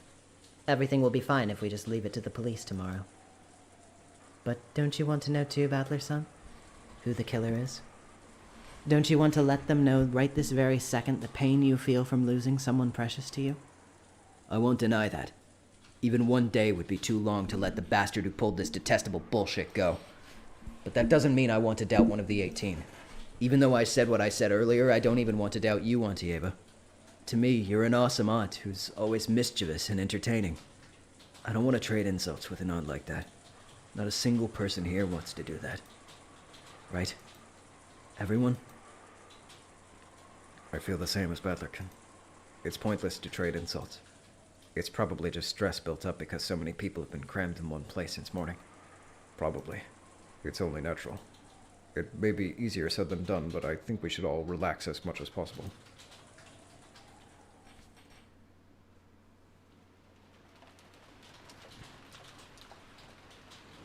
Ava, don't you think we should cool our heads? I do think the receipt is going to be an important clue in searching for Father's whereabouts. We should tell the police about it when they come. Yes, you're right. Yes. I just felt a little triumphant when I figured out that part with the receipt. Of course, it isn't fair to only doubt Natsuhine-san. We're just as suspicious. But still, Battler-kun, at least the part about the receipt is real, alright? Don't forget this. And try thinking deeply about what this means, okay? Auntie Eva and Uncle Hideyoshi stood up. It looked like they planned on leaving the parlor.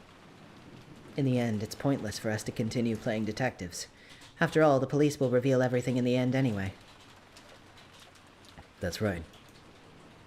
Even if we don't play this detective game, when the typhoon passes, and those lively seagulls return to the harbor, everything will settle itself. Yes. If you think about it, this kind of crime is completely trivial. It will definitely be resolved, even if we do nothing, when the seagulls cry. Natsuhine-san, I'll take it that you don't want to see my face anymore. I feel the same. If I remember correctly, yesterday you had some rooms prepared for us in the mansion, so we wouldn't need to go back to the guest house, right? There should be a bath and toilet there, as well as a lock and chain to secure the door. There's even a bed to lie on, and my husband will be able to watch TV without having to fight with Maria-chan over which channel to watch, okay? You may do as you please. But make sure to be cautious. Thank you, Nezan. And mind your own business. I'll be counting on you to keep an eye on everyone, alright? Because the killer is definitely among us. And Nezan, make sure you don't forget that you are being watched too. Haven't you made enough parting remarks? Yes, that's enough. See you, Natsuhine-san. Genji-san, please call us when it's dinner time. Until then, we'll keep ourselves locked in with the chain. Genji, Kanon, escort them to the guest room. We'll be fine. I don't want to end up being escorted by the killer. In fact, I would be more comfortable if nobody left this room until we reach ours. Let's go, George. I'll stay here with everyone else.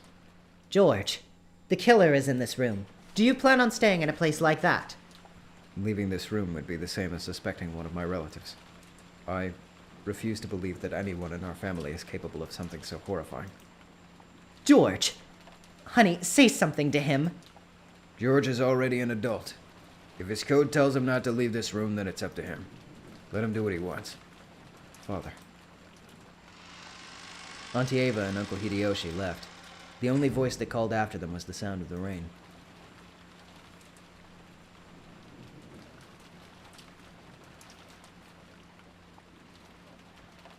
The parlor was being buried beneath the savage atmosphere. When I looked at the clock, I was surprised to find that it was already evening. Have we really spent that much time worrying, talking, fighting about such needless things? Feeling bored, I started clawing at my head when Maria and I made eye contact. Since I had thought she was completely immersed in the TV, I was a little surprised. I'll believe it now. Hmm? The letter, the murders, everything. It was all Beatrice. No, actually, I wish she would just come out and say that was true. I want it to be the work of a 19th person. Otherwise, the 18 of us will still have to keep on doubting each other. I think believing in a 19th person is better than that. Bringing grandfather outside without opening the doors or windows must be a piece of cake for Beatrice, right? Maria, after taking a short, single breath, hung her head and then raised her face again. That's right. Locking a door is useless against a witch. Beatrice is familiar with all 72 demons. The 33rd ranked Gap gives the power to instantly carry the desired person to any location. To her, taking a person out of a locked room isn't hard at all, you see. Witches sure are incredible. Tell her, if she still plans on committing another crime, to do it in a way that no human could. To make me believe that a 19th person, no, a witch exists. All right. If I meet her, I'll tell her. Damn it. I don't even understand my own thoughts anymore. When I'm led to believe a 19th person, I deny it. And when I'm led to believe that there are only 18 people, I deny that too. Even though I wish there were more than just 18 people here, I can't accept the existence of the 19th person. In short, even though there are more than 18 people, there are less than 19. The number of people in this mansion is 19 is greater than X is greater than 18. So the number of people can't be represented by an integer. However, it's impossible for there to be anything after the decimal point. You shouldn't be able to represent the number of people with anything but an integer. And yet, 19 is greater than X is greater than 18. Why does a fraction less than 1 play into this? It's no wonder. That 19th person is an invisible being that can't be seen. That's why, in the integer representation that must be used to describe numbers of people, she can't be seen. That witch cannot be seen, because Beatrice has no body. Therefore, she's invisible. Is there a 19th person or not? Does the witch exist or not? 19 is greater than X is greater than 18. The witch exists somewhere in that X.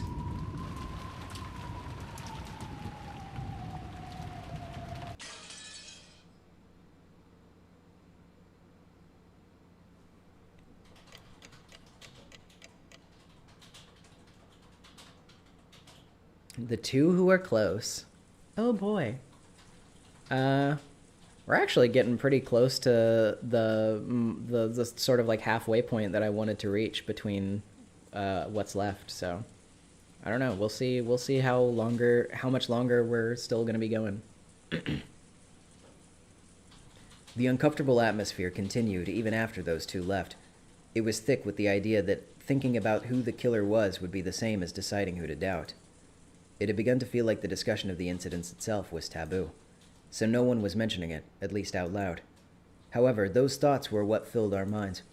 All that we couldn't say aloud made our heads feel like they were going to explode. So at least on the outside, the parlor had once again regained its calm mood, though everything was left unsettled. It feels like the rain's gotten a little lighter. Still pouring down. Oh. Even if it did stop, there's no boat on this island. But it'd be nice if the boat came quickly tomorrow. I've had enough of this Western Mansion vacation. Aren't we a bit closer to the ending of the chapter? Oh, as in like the episode itself? I mean, we're closer. We're like close to about maybe, like, 2/3 of the way through, I guess. Close. Mom, when will the boat come tomorrow? Originally, the boat to take them back would have arrived at 3 o'clock today. They probably would have telephoned to say that they would come after the typhoon passed, but unfortunately the telephones aren't working. But they aren't children over there. They were told this was for the purpose of dropping off and collecting our guests. So they'll most likely arrive first thing tomorrow morning.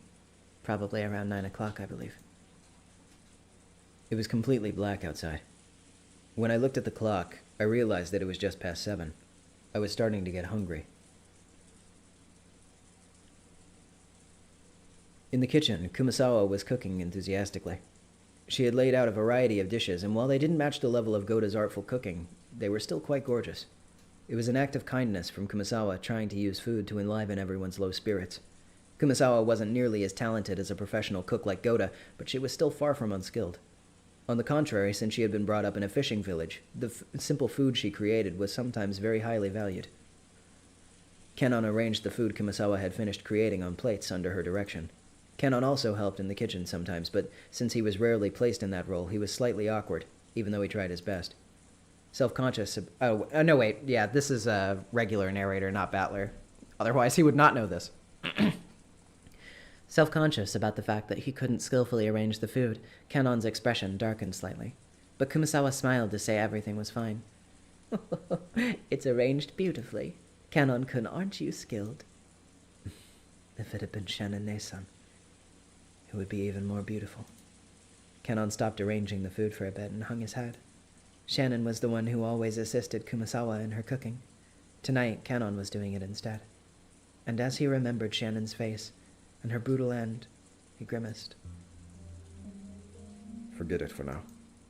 Genji spoke kindly to Kenon as he advanced a pawn. Nanjo had escaped from the parlor once the mood had become sour, and Genji had become his opponent in a game of chess upon Nanjo's request. Yes, I'll forget it for now. Good. That's probably for the best. Genji purposefully faced away from Kenon as he spoke. He did it because he understood that it might make things tougher on Kenon if he noticed that someone was looking at his eyes. Nanjo also understood that, and held back any thoughtless words. I wonder where Kinzo-san has gone. I hope that he's safe, but I do not know. Only, I think everything is as the master has hoped, as he had arranged. To distrust that would exceed my role as furniture working for the master. Aren't you scared, Genji-san? I'm frightened something bad will occur again tonight. I have nothing to be afraid of. I simply work for the Ushiramiya family. Nanjo sighed through his nose and made a carefully considered move. Nanjo was very slightly dubious. Could Genji possibly think that he would be left out of this? He couldn't begin to imagine what was happening inside this mansion, but he definitely couldn't deny the possibility that it was something of Kinzo's design. If you likened this island to chess, Kinzo had opened the game, and as a result, 6 pieces had fallen. Could it be that Genji was calm because he believed that he alone was outside the chessboard and safe? Nanjo thought about it. Wasn't everyone just a piece on this chessboard lined up equally without any exceptions? Wasn't even Genji, who had gained more of Kinzo's trust than anyone? No, wasn't Nanjo himself, although proud of his position as Kinzo's only close friend, just another one of the pieces laid out on the chessboard? Genji-san, I'm really frightened about tonight. I'm hoping with all my heart that we'll be safe when tomorrow morning comes.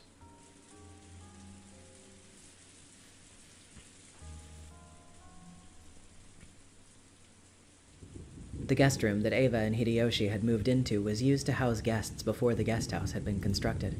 So until a few years ago, they had stayed in this room every family conference, and were very familiar with it. This room, just like a room in a hotel, had a bedroom and a bathroom. So even though they were still shut in, it was far more comfortable than the parlor. Guess it's true that you can relax more when you're alone with your immediate family. They should all do this. Just shut themselves in guest rooms and lock the doors. But Natsuhi-ne-san is throwing her weight around, saying no one can leave the parlor. How can any of them talk back?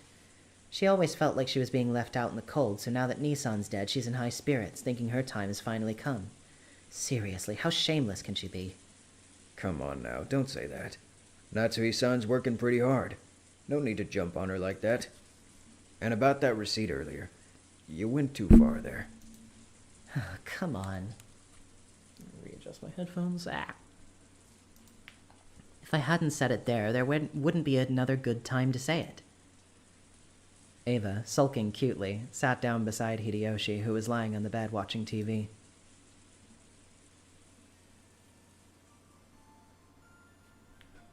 Still, it's been a very long time since we've been alone like this. Sure has.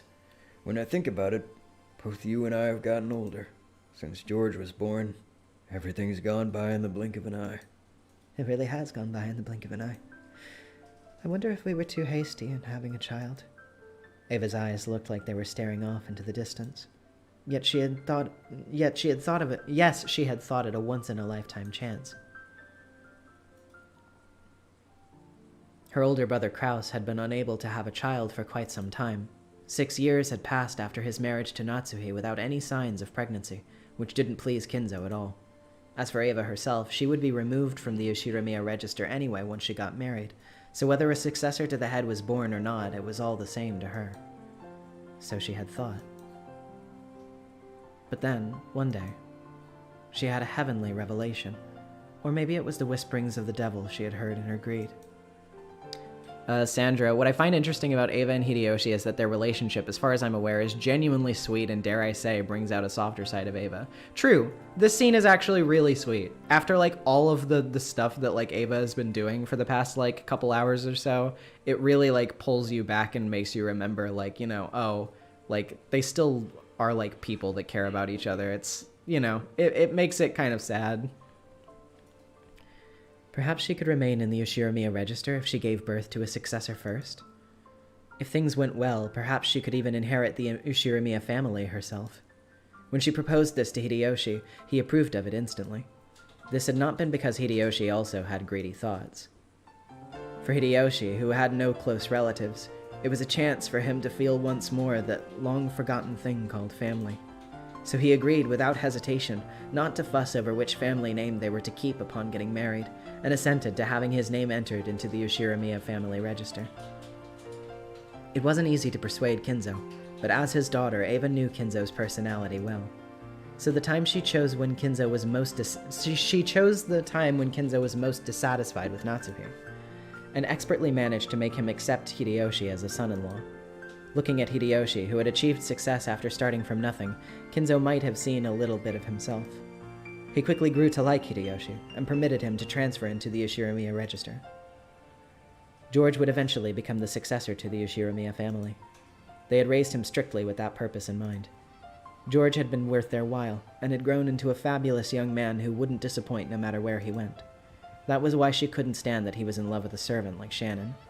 So when she had learned that Shannon had died and the engagement had been invalidated, while part of her had been shocked at the gruesome crime, another part of her had been relieved that her precious George wouldn't be stolen by some servant girl. I always did hate Kraus Nissan. He was so full of himself, always swaggering around, so proud that he would one day become the head. So I wanted to get back at him. Those were just my emotions as a child, of course. But in the end, those emotions took over my entire life. And if only that had been all. Because of those emotions, I got you and George involved, and I used you. Ava, don't blame yourself so much. Hideyoshi sat up and put his arm around Ava. She could feel the warm understanding from him. Well, I reached a halfway point in my life long ago. But you know, I've never once regretted how I lived my life. Not once. I think that since I've been with you, Ava, I've been able to relish an enjoyable life that other men never will. After I lost my relatives in the war, you taught me once again what the warmth of a family is. So I'm grateful for the Yoshiramiya family. Think of it as my only family. In this life that I've led with you, not a single thing has been wasted. It's really been a fun life up until today. Thank you, honey. Ava hung her head, burying her face in Hideyoshi's chest. Probably no one in the parlor could even imagine that this side of Ava existed. I'm the one that should be thanking you. To this day, there hasn't been a single day that I've regretted being with you. Me too. I'm so glad to have you by my side. George is already a fine adult. He's a man who can do his job well on his own, even if I'm not there looking out for him. How about it? Around New Year's, you want to go spend some time in the Maldives? Just the two of us? No one else? No way. Aren't you always saying that you're so busy responding to New Year's cards that you don't even sleep? None of that this New Year's. I won't read New Year's cards. I'll just stay quiet and check to see if I've won the New Year's lottery. It'd sure be nice if we won a color TV this year. No way. I don't want to check the lottery in the Maldives. And none of that either. Just the two of us, taking our time, carrying on from when we were newlyweds, just before George was born. Yeah, that does sound nice. I hear the Maldives are wonderful. An island with nothing on it, surrounded by beautiful coral reefs and cottages lined up over the water. Carrying on from when we were newlyweds? When will that be? Soon as I finish some business. I won't know until the travel agency. Until I ask the travel agency, but probably before New Year's Eve. No way. Right now. I want to start right now. Peevishly, or maybe coquettishly, Ava pled for his lips. The only sounds that filled the room were the distant voice of the announcer on the news, which Hideyoshi had left on, and the obnoxious pounding of the rain against the window.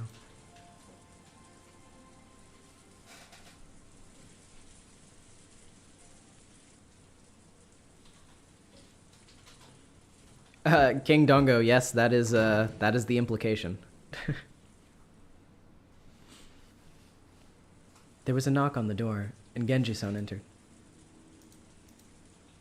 Madam, dinner has been prepared. Will you eat in here again? Yes. Bring it in here. Is Dr. Nanjo still in the kitchen? Yes. He said he wishes to carefully deliberate over his next move. Do not worry, he's with the other servants. Genji-san's good enough at chess to be grandfather's opponent. I hear he's even better than Dr. Nanjo, you know? Is that right? I played against him long ago, but he must have let me win. Maria, sounds like it'll be time to eat soon. But look at you. You've been watching TV all day long and you still haven't gotten bored. Moo. I'm always watching TV, so it's fine. Moo. Maria-chan sure is a TV kid. Food's coming, so we have to clean the table. It was still cluttered with the aftermath of the drawing contest we had all been having, using several pages torn out of Maria's notebook. Jessica began cleaning up quickly. Still, everyone here sure can draw. Really shocking. Genji, ask Ava-san and Hideyoshi-san whether they would at least like to have dinner with us. Although they'll probably turn us down. Certainly. First father, now Ava-san. We seem incapable of managing a full showing at the Oshirimiya dinner table. Natsuhi felt her headache start throbbing again and lightly held her temples.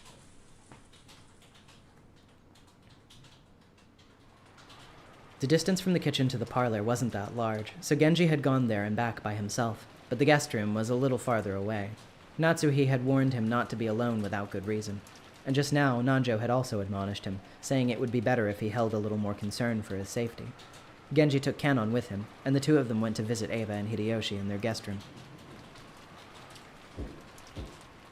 Genji knocked on the door. Ava-sama, Hideyoshi-sama, dinner has been prepared. He waited a short while for them to come out, but there was no response.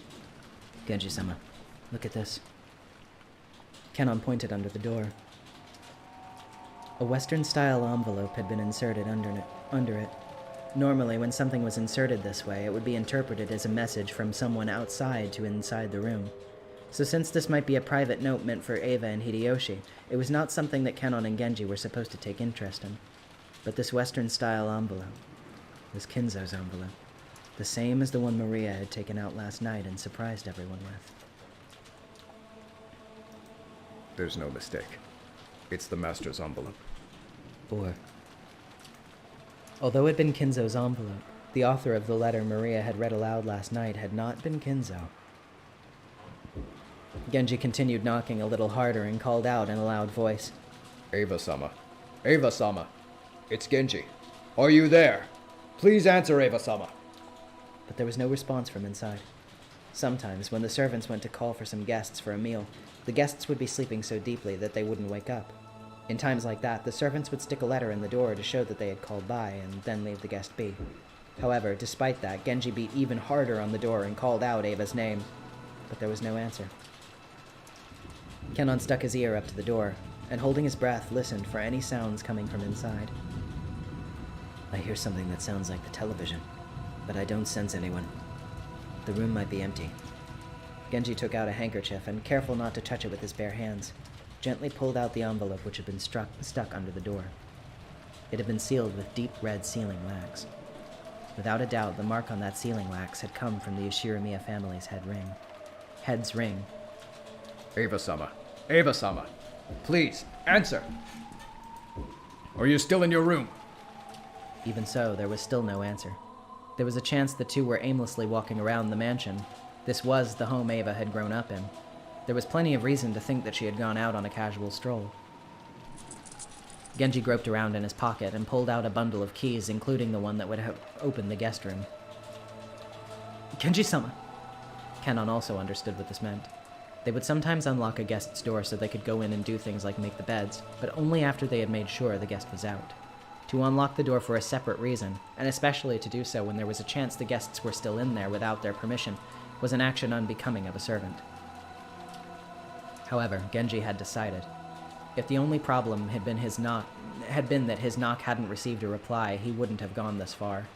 But the envelope under the door was doubtlessly Kinzo's, or rather, one of the Western-style envelopes of the Ushirimiya family head. And after last night, the sender of this envelope could be someone other than Kinzo. If this letter had been sent by someone other than Kinzo... Eva-sama. My apologies. Allow me to enter your room. After giving that final notice, Genji stuck one of the keys from the bundle into the keyhole. There was the sound of the door unlocking, and then he slowly turned the knob and slowly started opening the door. Light seeped through the crack of the door. Were they in the room? Or had they forgotten to turn out the lights? Clank. It was the sound of the door chain being pulled tight. The chain had been secured. The chain couldn't be secured from the outside. That meant that they were in the room now. The sound of the voices on the TV seeped out of the room. The lights, the chain, and the TV. All of these things made it clear that they were in the room. But there was no sign of them. Genji called to Eva once again through the crack of the door, but there was no answer. Genji-sama, what should we do? As part of their job, the servants were able to unlock almost any lock in the mansion, but they had no way to open a door with a chain. The only way to get by the chain was to cut it. That was certainly not permitted as part of a servant's usual work. A creepy chill was already rushing up their backs. Kenon held his breath again and tried to sense someone through the door, but even so, he was not able to sense anyone. I'll go call Madam. Kenon, cut the chain. Yes. As Kenon rushed away hurriedly to get a cutting tool, he was called back by Genji. Wait, Kenon. Go back in the kitchen to take Kumasawa with you. Whatever you do, do not act alone. Yes, certainly. It looked like Kenon was wondering why he had to do something so troublesome in the middle of this urgent situation, but Genji had said it out of weariness. He didn't care what had happened to himself, but in the worst-case scenario, he didn't want anything to happen to Kenon.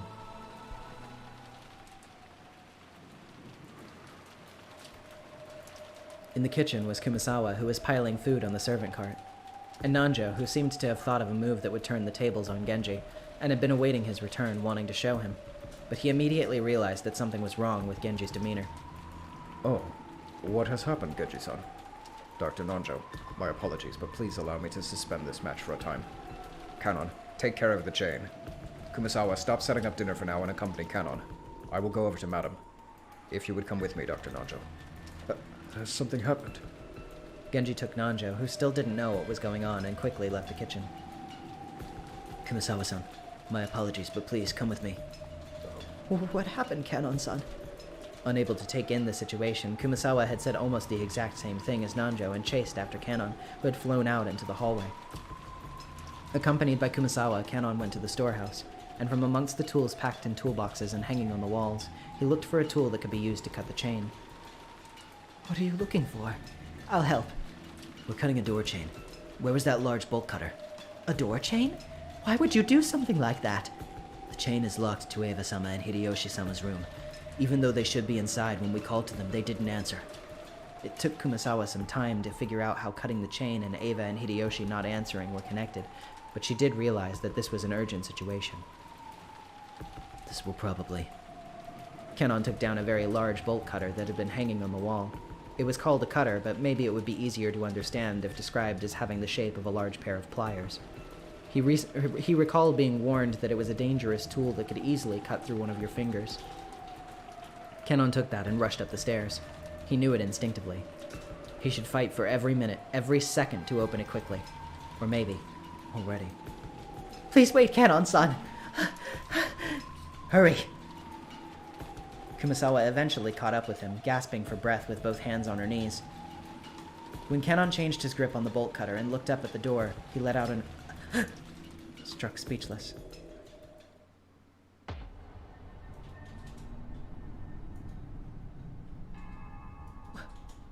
What is this? Kumasawa screamed weakly, her face pallid. That was no surprise, because right there, on the door, just like the magic circle that had been drawn on the shutter of the Rose Garden storehouse, there was another eerie shape drawn with paint that looked like blood. However, it was dubious whether this one could be called a magic circle, because unlike what most people would think of as a magic circle, it wasn't a circle with shapes drawn inside it, but a slightly more geometrical shape. However, the strange, non-alphabetical characters written in the gaps of the figure were without a doubt the same as the magic circle on the shutter. But the thing that had Kanon struck speechless was not how eerie the magic circle was. Only moments ago, this hadn't been here. He had returned to the kitchen for a short while. He had then gone to the storehouse to grab a tool and headed right back. Put those together, and it couldn't have been more than 5 minutes. How could someone add something this creepy during this period of time? And as though it had just been drawn, almost like the door itself was bleeding, several unsettling vertical red lines slowly dripped down, getting longer and longer. Kumasawa's knees gave way and she sank down on the spot. If Kumasawa hadn't done this first, then Kanon surely would have wanted to. Beatrice-sama. It's the work of Beatrice-sama. How horrid! How horrid! Kanon gulped, then readied the bolt cutter and approached the door. He didn't want to get too close to this disturbing magic circle, and he really didn't want to touch the steadily dripping substance that looked like blood. But if he didn't get close, he couldn't cut the chain. Fighting this cold feeling, he gulped again, and after gathering his courage, went even closer, putting the bolt cutter up against the chain. He then pressed with all of his strength, and cut through the chain far more easily than he had imagined. The cut chain fell in 2 separate parts, which continued to clang as they swayed back and forth. Kanon-san, by your feet, an envelope. And isn't that the master's? It looked like Kumasawa had also noticed the Western-style envelope at the bottom of the door, and that the sealing wax had been sealed with the head's ring. Kanon was lost for a second over whether he should just open the letter first or check inside the room, but he decided on prioritizing his original purpose. Kanon pulled a handkerchief out of his pocket. This is so he wouldn't leave fingerprints on the door. If his worst fears had been realized, the police would want to investigate this room too.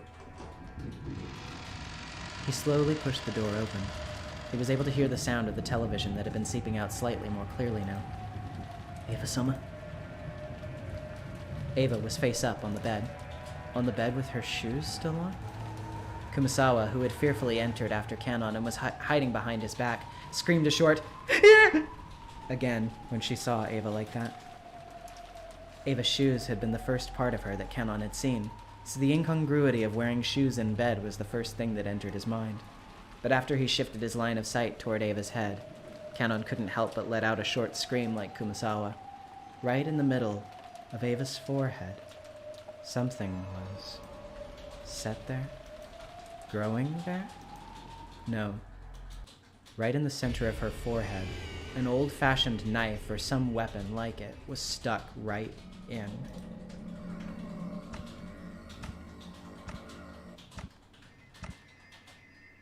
From the base where it was stuck in, blood dripped down, staining the sheets on the other side bright red. Kumasawa's knees gave way once more, and she sank down onto the floor. Her mouth kept flapping open and closed, but she couldn't even scream.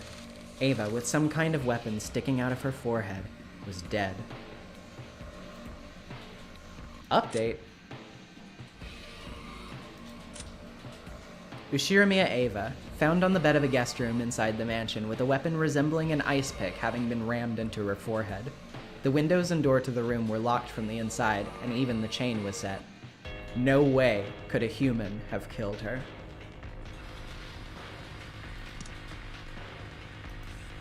Both eyes were open wide, and the image of the person who killed her must have been burned into them. but the mouth with which to speak that truth had already been eternally sealed.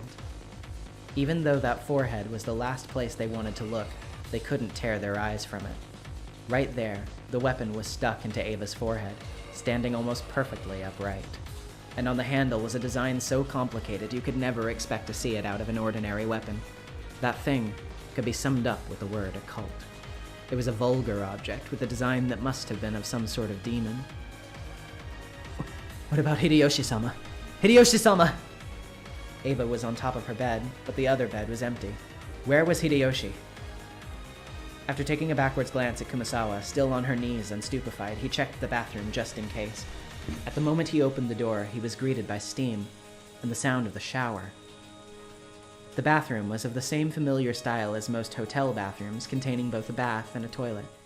When taking a shower, a waterproof curtain was used to keep water from flying out. That waterproof curtain was half open, and lying tumbled down in the bathtub was Hideyoshi, completely naked, both eyes still open, and those eyes were pointing right at Kanon. Just like Ava, a weapon with a demonic design was stuck into his forehead. Since his head had been under the hot water of the shower the whole time, his face wasn't half covered and filthy with blood like Ava's had been. But the sight of him dead while still taking a shower was tragic enough.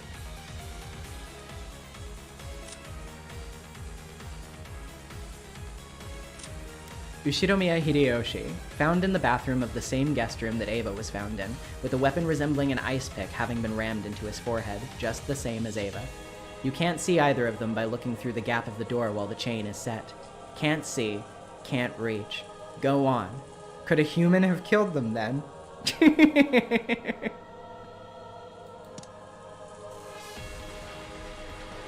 Just then, Natsuhi's voice rang through the hall. She was probably coming with Genji. Again with this graffiti. What about this letter? What does it say inside? I've not yet read it. We shouldn't touch it carelessly. The culprit's fingerprints might be left on it. We should hand it over to the police. They went out of their way to leave it here. I'm sure they wouldn't have left fingerprints. Starting this with finality, Natsuhi picked up the envelope. And before checking its contents, she entered the room herself, where she found Ava dead.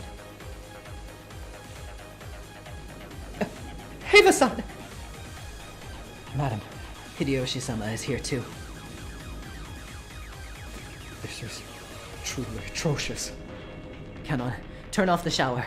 Don't let this be any more pitiful than it needs to. Yes. Kanon gripped his handkerchief and twisted the valve, turning off the shower. In the bathtub, a small bottle of body soap had fallen with its cap off. It really looked like he had been attacked right in the middle of taking a shower. A spray of blood still clung slightly to the white bathtub, and the combination of red and white made a horrible contrast. Dr. Najo, I understand. No signs of post-mortem lividity. Rigor mortis hasn't begun either. I'd say barely an hour has passed since they were killed, if that. But even so, how a weapon with such a short handle could do that to the skull, I cannot imagine. Nanjo checked their pulses and their pupils, making certain of their deaths once more. As Kanon watched this business-like treatment, he thought, couldn't you tell at a glance that they're dead without doing all that? Nanjo thought about removing the weapon, but after deciding that where possible it would be better to hand the scene over to the police without disturbing it, he left it alone. However, a close examination of the base revealed that it had no blade. Or rather, it wasn't shaped like a flat blade, but it was conical. He noticed that rather than a knife, it was more like a short-handed spear, something with a shape better suited for thrusting than slicing. Rather than a short spear, some people might call it a thick ice pick. At any rate, the original hideous purpose for which this weapon with its unsettling design was made, and exactly how that purpose was carried out, were both displayed here in such a glaring fashion that there was absolutely no need to use further words to describe it. Natsuhi, hoping to escape the repulsive steam filling the bathroom as soon as she could, covered her mouth with a handkerchief and dashed from the room. Just viewing their gruesome bodies for an instant had been enough to burn the image into her eyes. If she looked any longer, that image would surely remain in her vision for all eternity. The rising urge to vomit was exactly the same feeling she had that morning at the gardening storehouse. For a while, Natsuhi couldn't help but stand with her back facing the guest room, fighting that sickness in her stomach. Anyway, we can't let George-kun see this room. Quickly, close this room up. Gracious, no, it shouldn't be shown to them. If George-san saw his parents in this brutal state. But the recklessly approaching footsteps were obviously George's even before he came flying into the room. George and the other children had been waiting in the parlor, but when they had seen Genji call Natsuhi out, and had noticed her turn pale and fly out of the room, they had felt that he might have been the bearer of bad news. And when they saw a large group of people gathered around the guest room, they were sure of it. Father! Mother! What is this? Another magic circle? Auntie Ava and Uncle Hideyoshi are safe, right? Turn down my mic just a tiny bit. Hey, Kanon-kun! What is this all about? Butler-sama. Oh. Peanut Kicks with $20. Thanks for doing these streams. I appreciate the accessible way to get into Umineko. Thank you so much for watching. I'm really glad that it's helping you get into it. And thank you so much for the donation as well. I really, really appreciate it. Kanon didn't have to say anything. George's scream after he ran into the room told them everything they needed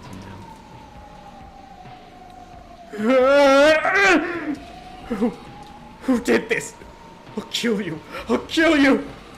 George-kun, hang in there, dear. Natsuhi touched George's shoulder with her hand, but he violently shook her off. George collapsed to the floor beside Ava and buried his face in the bed in front of his mother's face, wailing. Then he pounded on the bed with his fist over and over again. George-san, hang in there. Butler? Butler-san. Battler had his back against the wall of the hallway and was without restraint covering his eyes with his right hand and weeping. It's horrible. He proposed to the girl he loved and lost her the next day, and on the same day even his mom and dad were killed. Isn't that just way too harsh? Of course, he felt sorry for everyone who had died. The Battler felt far more sorry for those who had been left alone by the deaths of others. Everyone here had lost someone close to them. George wasn't the only one he felt sorry for. However, George's pain was far greater than everyone else's. Sure. All people die sooner or later. If you're human, the day's going to eventually come when you've got to fight the sorrow of losing everyone close to you. But still, shouldn't that day be far in the future for Aniki? And shouldn't those deaths visit him one at a time? That's too horrible. Bastard. Bastard! Don't you have the slightest bit of human compassion? Oh, Battler, don't cry. Don't cry. Maria tried to comfort Battler in a mechanical-sounding voice. Battler violently wiped his tears. Damn it. I won't cry anymore. Tears of regret, tears of sadness. I won't shed them again. It's no goddamn good at all. The witch is backing us into a corner. We're always on the defensive. And that's no good. It's no goddamn good. I'll flip over the chessboard. That bastard probably thinks of us like sheep, just cowering in fear until tomorrow with no way of running. But guess what? I'll flip it over. That bastard can't escape this island until tomorrow either. We won't be the ones hiding away pissing ourselves. That fucker will. I'll expose you. You'll see. But tomorrow, no, forget tomorrow, tonight. Before this night's over, I'll be gripping you by the collar.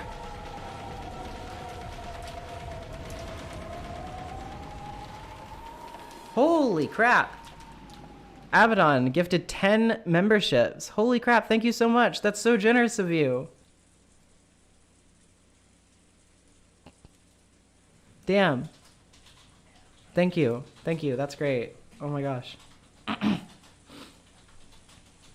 At any rate, we'll lock this room and leave everything as it is until the police come. All agreed? Natsuhi proclaimed it as though she didn't care whether they agreed or not. If anyone had a right to object, it would have been George, but he looked as though he had shed enough tears. It is a name for a demon? What? What? I forgot that I set the member sound to like the fucking Danganronpa V3. Hell yeah! That's... Oh gosh.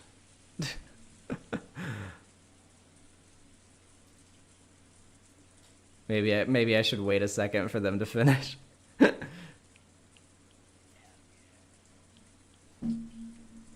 There is a sound, it's just really quiet.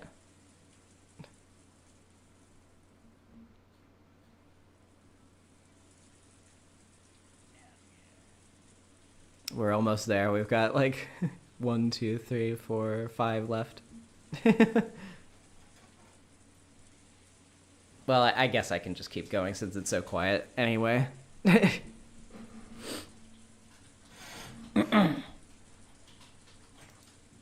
Still facing away from them, George nodded slightly and rose to his feet, and everyone else agreed in response. Natsuhi still hadn't opened the head's Western-style envelope she had picked up, but since they would all be leaving the room now, she decided that she would unseal it in the parlor, where everyone could watch. As soon as they walked out into the hallway to head back into the parlor, some of them immediately felt something out of place, or maybe sensed something strange. Oh, and welcome as a channel member as well, Abaddon. Good to see you joining the crowd as well.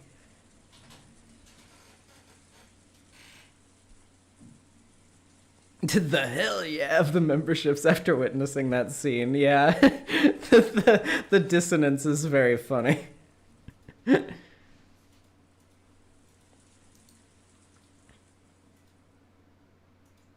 Oh, stinky. You notice it too, Maria? What is this stench? It smells awful. As they all sniffed the air, they did notice a horribly foul burnt smell, unlike anything any of them had smelled before drifting through the hallway. I'll go quickly to check the kitchen. I'm sure I turned the flame off. After noticing a burnt smell, it was natural that Kumasawa, who had just been cooking in the kitchen, suspected that her own clumsiness had caused it. $5 from Atropos. Canon picking up the chess pieces. All right, Battler. Thank you so much. Appreciate it. I still don't understand how are they killing their entire cast right away. This thing is longer than all of the Harry Potter movies combined. Well, I guess you're gonna have to wait to find out until later, huh? Nobody spoil it. Nobody say anything in the chat. If you know, don't say anything. Just leave it be.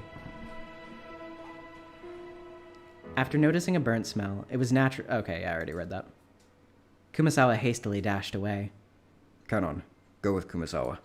Do not let her be alone. Yes. After nodding at Genji's order, Kenon went chasing after her. The others, although they did not run, also followed in order to search for the source of the smell. Ooh, stinky. Ooh. It truly is a stench that makes the nose wrinkle. However, I'm not sure it would be safe to open for ventilation. Natsuhi was reluctant to open the windows in a situation where self-defense was so important. I feel like a child who just got told you'll understand when you're older. In a way. We're all children before the insanity of Umineko in some ways or another, aren't we? And we learn as we get older. How's my evening going? It's going pretty okay. I didn't get up that long before stream, so not a lot has been happening yet, but, you know, it's been going pretty good. Natsuhi was reluctant to open the windows in a situation where self-defense was so important. Let us run the fan. I do not believe there will be any need to open the windows. George Aniki, is it okay if I talk to you? If it's about finding the killer, then I have no problems. It seemed that George had already climbed out of the abyss of his sorrow. All that filled his chest now was the quiet flame of hatred towards the killer who had stolen the lives of his beloved parents. The chain for the room was set. From what I could tell by looking at it, I'm positive that it couldn't be opened from the outside. In other words, that means it was a perfectly locked room. Yes, it does. In the case of the Rose Garden storehouse, they might have sneaked the shutter's key out of the servant room. Or maybe they had a duplicate key. I can imagine many ways they could have done it. But this chain is different. Among generally used locking techniques, a chain is the simplest one to create a locked room with. Only a chain will block everyone from coming from outside as long as it isn't physically broken. So does this mean that the culprit couldn't have gone in or out through the door? That's interesting. Just a few hours ago, I seem to remember everyone making a fuss about how to get out of the room without using the door. Back then, everyone had been making a fuss about over how grandfather had disappeared from his room. Because of the receipt that Auntie Ava had snuck into the door on a whim, it was revealed the door had remained sealed. And since Aunt Natsuhi had been the only person to enter or exit during that time, she had come under suspicion. Auntie Ava had proposed a theory about how Aunt Natsuhi might have thrown grandfather out the window, and left by the door herself. But this door is much simpler. It was sealed from inside by the door chain. The window had also been closed from the inside, and the bodies had been in the room. This time it really was, without exaggeration, a true locked room. That's right. If you include grandfather's disappearance, 3 incidents have occurred, and all 3 times the door has been the point of interest. The first was the shutter. There was a key in the servant room, and if we assume someone knew about that, this can't really be called a locked room. The next was the door sealed by the receipt. However, since Aunt Natsuhi had entered the room, she could have let grandfather out through the window or thrown him out, and she would have been able to lock the window before leaving. Or, like my crazy theory, he could have hidden until the receipt was gone and left the room later. Basically, this door can be defeated with a handful of desperate tricks. In that sense, you really can't call this one a locked room either. And now we have this door sealed with the door chain. Finally, we have to give up. The window and the door, everything had been locked from the inside. It was a perfect locked room. The first hadn't been a locked room because everyone could be suspected. The second hadn't been a locked room because Aunt Natsuhi could be suspected. But this time, no one can be suspected. This room was a perfect locked room, sealed by a door chain, then denied access equally to everyone. In that case, did the culprit carry out the crime without entering the room? Some method from outside the room? Good thought. It's a chain, so even though it can't be opened wide enough for a person to fit through, you can open it a small crack. The culprit could knock on the door to make them peer out before attacking them, or... What? Wait, is that naive? Yeah, it is. If Auntie Ava's body had been lying right next to the door, then it might have been possible. But she was on the bed in the center of the room. And Uncle Hideyoshi was even in the bathroom. Looking from the crack in the door, you couldn't even see them, and you couldn't even reach them with your hands either. Damn it. This is no goddamn good at all. I don't have a clue. Something was tugging softly at my sleeve. It was Maria.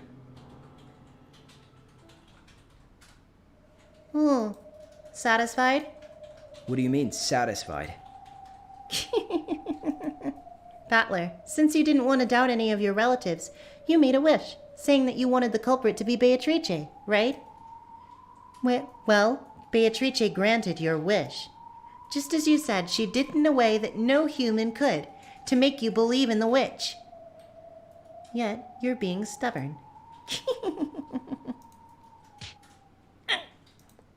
I tapped Maria, who was laughing unpleasantly on the head with my fist. Sure, thanks for granting it. That was an expression of my gratitude and a free lesson in not laughing at times like this. More importantly, tell me. There was more mysterious graffiti on the door to Auntie Ava and Uncle Hideyoshi's room. Was that another magic circle? I don't think the stream is going to go on for that much longer, Daniel. It has an especially memorable and characteristic design, so I'd hope you'd know at least one. Ouch! I don't know, that's why I've handed the stage over to you. Quit whining and explain. You sure are violent, Battler. I won't tell you if you're too mean, got it? Ouch! Ugh, I'll see it, you brutish man. That's the first magic circle of the moon. What does it mean? What is this magic circle's benefit? What does the Hebrew writing mean? The words are from the Old Testament, Psalm 107, verse 16.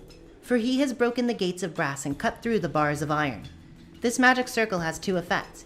First, it can open any door regardless of the method used to lock it. That sure is convenient magic. So, your witch is proclaiming this to be a door that can't be opened without relying on the power of magic? And the other effect? Okay, well, I know. He's just bonking. It's not like... He's not slapping her like Rosa. It's just slapstick. It's not like that, thankfully. It takes the unopening door as a representation of an unassailable situation and opens it. By using But using it in a difficult situation, it gives you a solution that you hadn't even thought of until then. To put it simply, it grants the powers of observation and discernment, inspiration and intuition. Beatrice is trying to provoke you lowly humans since she thinks there's no way you could ever understand how this door was opened. Ouch! Alright, good work, now shut up. Suits me fine. I accept that witch's challenge. Maria-chan, things like witches and demons don't exist in this world. Someone killed mother and father. I don't know whether that was someone I know or not, but either way, it was definitely a human. Yeah, but how? How did they reach them through a crack in the door that couldn't have been more than 10 centimeters wide? At any rate, I can hardly stand this stench. What in the world could it be? Kenon and Kumasawa, who had gone ahead, realized before they even reached the kitchen that the smell wasn't coming from there. That was because on their way to the kitchen, they noticed that there was an even thicker wave of stench rising from the stairs leading to the basement. The boiler room. I wonder if there's something wrong with the boiler again. Those stairs led to the underground boiler room. The mansion's boiler was old and had been playing up recently. Both of them had witnessed problems with the boiler on several occasions, but they had never wait, that's... Regular narrator. Both of them had witnessed problems with the boiler on several occasions, but they had never smelled it belching out a stench like this before. Slam. What was that sound? The sound they had heard from the basement had definitely been the sound of a door closing. Although she did phrase it as a question, Kumasawa too had already realized that the sound couldn't be anything else. Kumasawa was so surprised at that sound that her knees gave way yet again and she cowered, because at that very moment, no one could have been in the boiler room. Just a few seconds ago, everyone had been crowded together in Eva and Hideyoshi's room. So who caused the sound of a closing door just now? Kenon-san. Instantly gathering the situation, Kenon ran down towards the basement. Since they had heard the sound of a door closing just now, and there was no trace of someone climbing the stairs, it meant that the person who had closed the door was now inside the boiler room. If the boiler room had been a dead end, Kenon wouldn't have rushed into it so hastily. But Kenon was a servant, so he knew. There were two entrances, one that opened to the mansion and one that opened to the courtyard. If he didn't chase them now, they might slip away. Kumasawa reached the same conclusion long after Kenon did. But she couldn't let him go alone. I don't know why I said Shannon. If the thing in the boiler room was the killer, an opponent who had easily killed 6 adults in the first murder, then Kenon would be no match if he simply confronted them alone. Of course, by this argument, Kumasawa joining him alone wouldn't mean anything, but at any rate, after a delay, Kumasawa decided she mustn't let Kenon go alone, and she dashed down the stairs.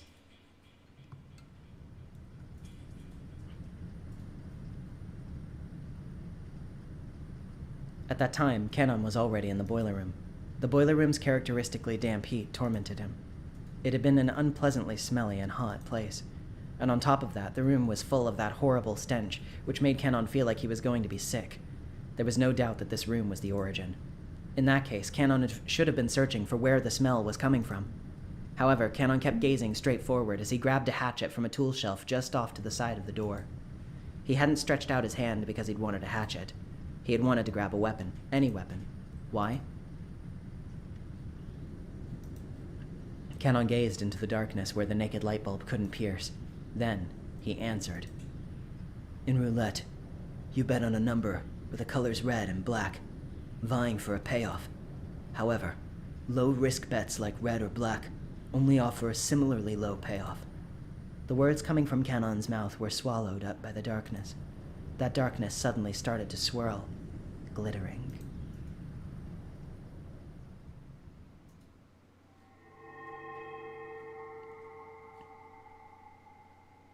Golden butterflies. It was a very fantastical scene. Golden sparkling butterflies that hid in the shadows all over the boiler room, flapped their wings, twinkling beautifully, and disappeared into the darkness, gathering together. Kenon continued speaking, directing his words at the darkness as it swallowed the butterflies up. But as the butterflies gathered in the darkness, they, they must have laughed. But Kenon continued to speak without faltering in the slightest. On the other hand, if you bet something of a lower probability, you receive a payoff proportional to the risk. The master called succeeding despite an astronomical risk a miracle, and called the astronomical payoff gained as a result magic. I have no interest in what kind of magic you and the master were seeking when you spun that roulette. But you forgot something. You forgot that roulette has a pocket that is neither red nor black. Roulette has a special pocket called 0, which means that the house takes everything in certain variants of the game, meaning that all of the coins bet on the table will all be swept up, just as though everyone had forfeit. I set my heart on one thing. That if Shannon were to be killed, and I was left alive, I would bring this roulette of yours to ruin, even at the cost of my life. This isn't one of the master's rules, and it certainly isn't one of yours. I made this rule myself. I am not furniture anymore. I'm the 0 on your roulette. Canon's face twisted with humiliation. It was clear that he had been dealt ridicule in response to his self-denial. Canon's brow creased even further, and a furious expression that he had never shown anyone appeared on his face. The hand grasping the hatchet was shaking. His sweat became drops which slid down. It was clear that the emotion causing Canon's hand to shake was not anger alone. However, Canon suppressed that emotion. I won't let your words lead me astray again. This is where the demon's roulette ends. Wait another 1,000 years in hell for your next summoner. Beatrice! When Canon swung the hatchet upwards and tried to dive into the darkness definitely sneered. It sneered at that courage as vulgar, lazy, futile, and meaningless.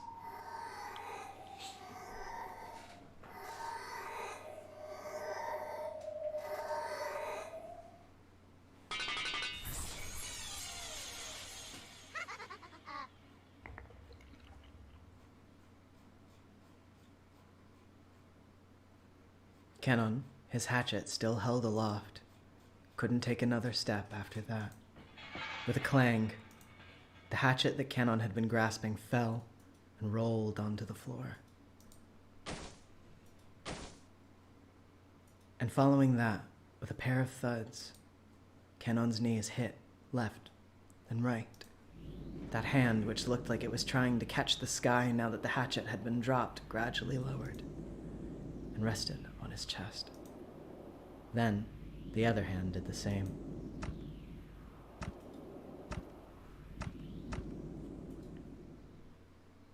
Right there was a handle with a demon-shaped design engraved upon it.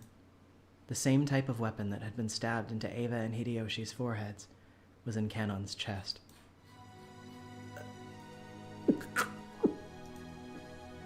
Fresh blood dribbled from the corner of Canon's mouth as it twisted in anguish.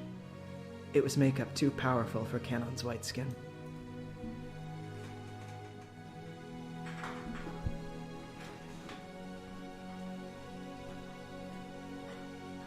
Around this scene, the glittering gold butterflies danced mesmerizingly through the darkness. It was a beautiful, beautiful dance. A funeral march of tribute, ridicule, and contempt for a single boy's self-sacrifice. Canon had already been prepared for his own death, but he attempted one last measure of resistance, to reject death in the least form it had been delivered, in at least the form it had been delivered to him. With both hands, he grasped the handle of the weapon sticking into his chest, and gritting his teeth at the acute, unearthly pain, he pulled it out.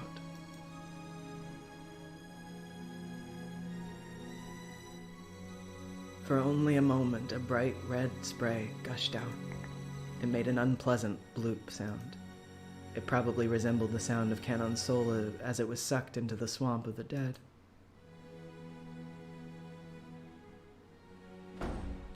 Canon-san! Someone! Kumasawa screamed at the incomprehensible sight in front of her. Canon was lying in a pool of blood. Kumasawa's heart was a complete mess. What a terrible fate. He wouldn't have been killed if I had been with him.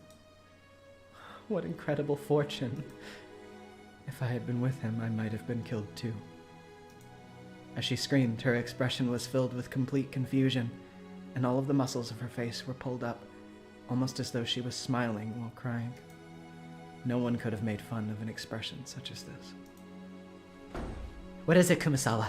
Answer me, Kumasawa! The first one to dash in was Natsuhi, with rifle at the ready. Battler and Genji dashed in after her. Normally, they probably would have started discussing the origin of that violent stench filling the boiler room. But after they saw Kanon, who was lying on the ground as if he were drowning in an ocean of his own blood, the stench wasn't important anymore. Kanon, answer me! Genji, bring Dr. Nanjo here! Natsuhi realized that even though Kanon was on the verge of death, he was still conscious, so she sent Genji to get the doctor. Natsuhi, holding the rifle aloft, the darkness in the center of the boiler, and shouted, "Who is hiding over there? Come out, quietly! If you don't come out from there, I will shoot without mercy!" A flashlight. Auntie, let's light him up! Battler, thinking quickly, took a large flashlight from the tool shelf alongside the door and used it to light its light to cut through the darkness Natsuhi was glaring into. But the light only shone on mechanical-looking piping in the door. The door had been left open for a small crack, and it was obvious that someone had left through there in a hurry. Natsuhi, where does that door go? Genji, where does that door lead to? The courtyard. Like hell I'll let you get away, you damn bastard! Battler let out a war cry as he slammed into the door. Cool air from outside suddenly rushed in. There were some thin, rough stairs leading up. Battler ran up to them, shouting, "Wait, Battler-kun! It's dangerous to be alone!" Natsuhi also rushed up the stairs, chasing after Battler.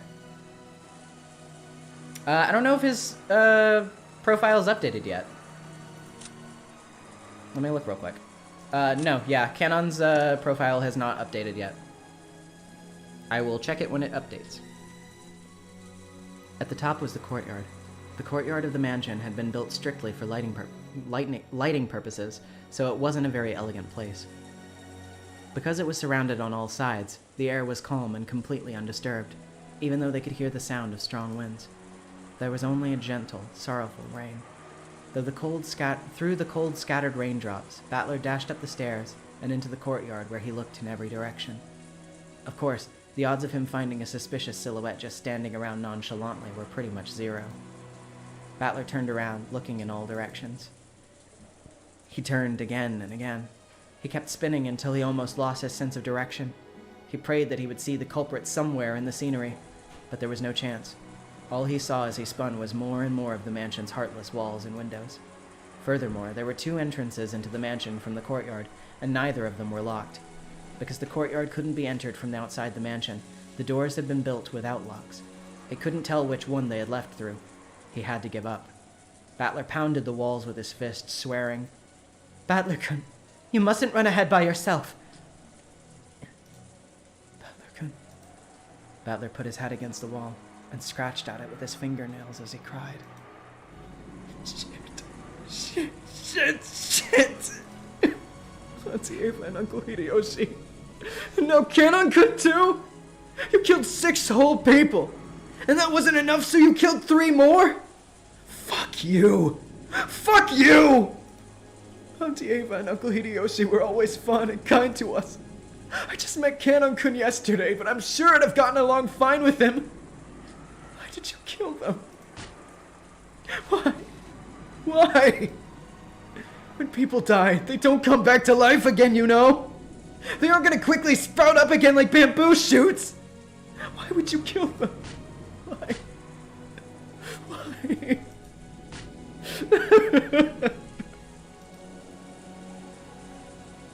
Battler was a boy who could understand the feelings of pain and regret in a person's heart, so he cried with all his strength.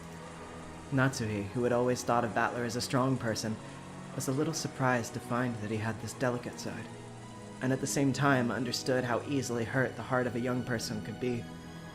So she held him. It's all right.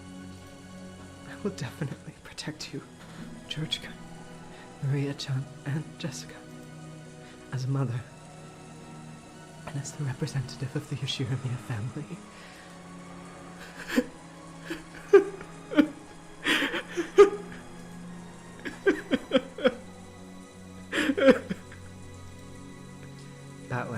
after sobbing into Natsuhi's chest for a while, wiped his tears with a bitter smile, and tried to convey that he had cried more than enough already, just as he had done the times before. Anyway, let's go back down for now. Protecting ourselves is a higher priority than finding the culprit. Tomorrow, the boat will arrive. After that happens, the police will come, and everything should be brought to light. There's no way the killer can escape this island, no matter how much they struggle. Right? And the police come. And the seagulls cry. The crime will be solved. But for some reason, Battler felt a slight sense of uneasiness, as if the seagulls would never cry again. That couldn't be true. When the typhoon passes, the lively seagulls should return to the harbor again.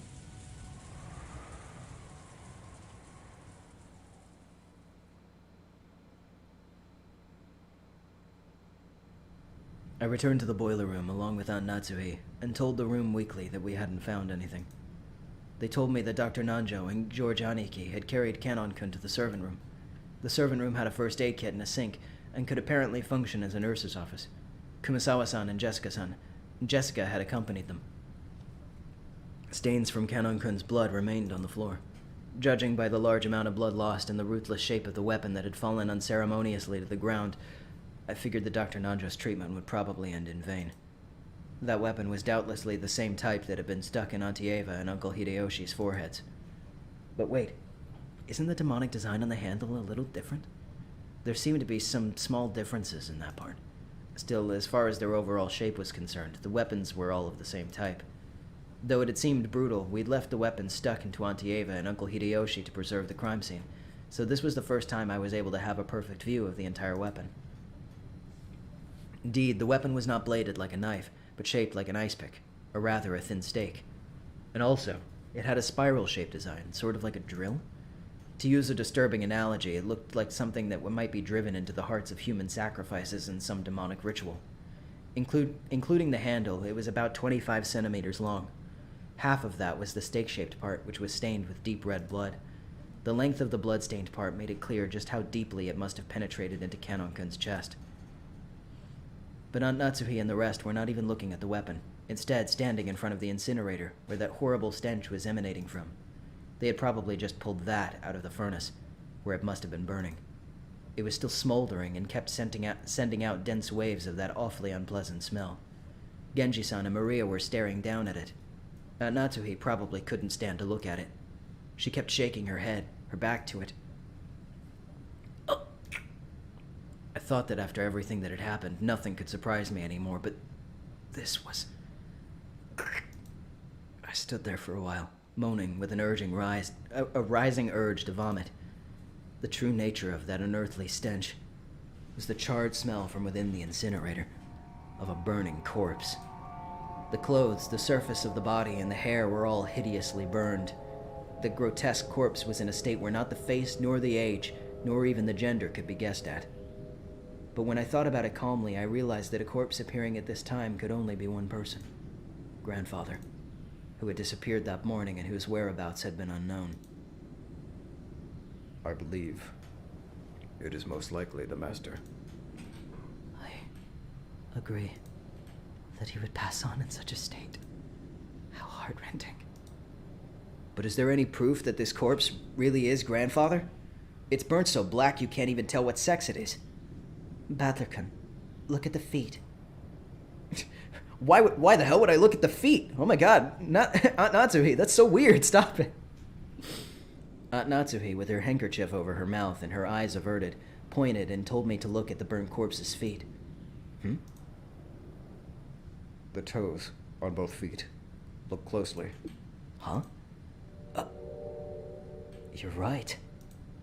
Just as Genji-san had said, there were 6 toes on each foot. Each of the toes had been arranged so normally that I hadn't noticed. The master had these uniquely characteristic toes since birth. Consequently, the master was trusted with the revival of the Ushiramiya family. I've heard that since long ago, cases of polydactyl were common in the Ushiramiya family. It's probably hereditary. Polydactyl literally means many fingers. Because of a little mistake by God when the person is born, one of their toes or fingers splits into two, and the total number increases. But a big deal isn't usually made of polydactyl in the world at large. That's because it isn't a disease, but something people are born with. So the hospital is already aware of it when they're still babies, and at about the time they turn 1 year old, they're given surgery to make them normal. So even if a child has polydactyl, it's treated before they become self-aware, so they might not even remember it themselves. Incidentally, it seems that it can occur with a probability of about 1 in every 2,000 babies. So even though it's not usually seen, it isn't that rare at all. Speaking of which, I think Uncle Hideyoshi mentioned something to me long ago. Something about how even Toyotomi Hideyoshi, the man who unified Japan at the end of the Sengoku period, possessed 6 fingers on one hand. According to Aunt Natsuhi, among the many Ushirimiya family heads, the ones who praised most for their wisdom all possessed polydactyl. Because of that, when grandfather was born, his relatives were all excited at the thought that he might become another wise leader. And when the leading relatives all died in the Great Kanto earthquake, it was apparently argued that if anyone could restore the family from that, it would be grandfather, because of the auspicious sign of his birth. If grandfather thought that being the head was not a bad gig, this 6th toe must have been pretty lucky for him. Come to think of it, I think I've heard about some country where it's believed that people with polydactyl should be treated as gods and revered. This is besides the point, but it's fairly common in mystery novels for a corpse to be burned to hide whose body it is.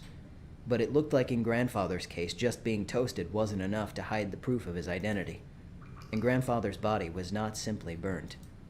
Just like Auntie Eva and Uncle Hideyoshi, and Kanon-kun too, who had been stabbed in his chest, he had one of those demon's ice picks stuck into his forehead.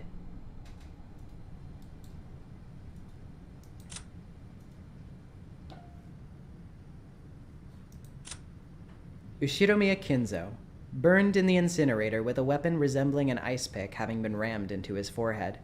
The old mage's wish scattered, ungranted. This is but one possible result of the gamble he always knew was not in his favor.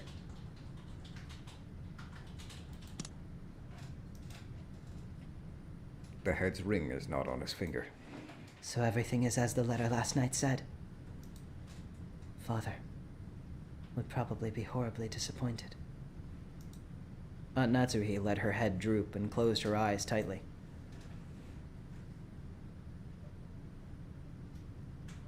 This room had also become a vital crime scene for us to hand over to the police. It was decided that we would leave grandfather's corpse here and lock the room, sealing it. It wasn't clear when grandfather's corpse started burning in the incinerator. Since, according to Genji-san, the flames hadn't been that strong, the body must have started burning a long time ago. And that stench must have slowly crept out of the furnace and filled the room bit by bit, eventually pouring out and climbing up the staircase. Putting aside whether he was rare or well done, grandfather had been brought out, killed, and burned, even though he had started out in the locked room created by his auto-lock. There's probably no doubting this. However, according to Genji-san, the boiler room is usually locked. The probability that someone outside our group was lurking around committing the crimes was now overwhelmingly high. And there was also a good chance that this person was walking around with something like a master key. After all, the doors and windows throughout the mansion had been checked, but despite that, the culprit was freely strutting around the mansion. See you later, Mint Mango. And thank you for the art the other night. It was really good. After this latest crime, can we now be sure that a 19th person exists? They haven't shown themselves once, and yet they're trying to tout their existence. Along with Kyrie-san's chessboard theory, I've been using this contradiction to deny the existence of a 19th person, by flipping over the chessboard once more. The very fact that this crime makes it perfectly obvious that a 19th person exists, means the existence of the 19th person is even less possible. As long as that 19th person doesn't show themselves in front of us. If the culprit could get grandfather out through the door sealed by the receipt, if they could kill Auntie Eva and Uncle Hideyoshi from the other side of a door sealed by a chain, then it's possible for them to even create a fictional 19th person through strange tricks and devices? If we still want to believe that the culprit is among us, then the list of suspects is still very short. The 4 of us kids, Aunt Natsuhi, Genji-san, Kumasawa-bachan, and Dr. Nanjo. One of these people has to be the culprit. Wait, we can't be sure of that. Just a second ago, we started doubting whether the body here was actually grandfather's, right? Maybe we should try thinking of the other bodies in the same way. For example, the first 6 all had their faces horribly destroyed. Some of the bodies had enough of their faces for us to confirm who they were, but my old bastard, for example, had lost his entire face as though it had been peeled off. We'd only just figured out which body was which by their clothes and surroundings. Had the culprit prepared a fake corpse beforehand and disguised it to make it look like they died, then hid somewhere and continued their killing spree? It sounds ridiculous, but that doesn't mean it's an impossible trick. It's too early to give up to this 19th person. No, this witch.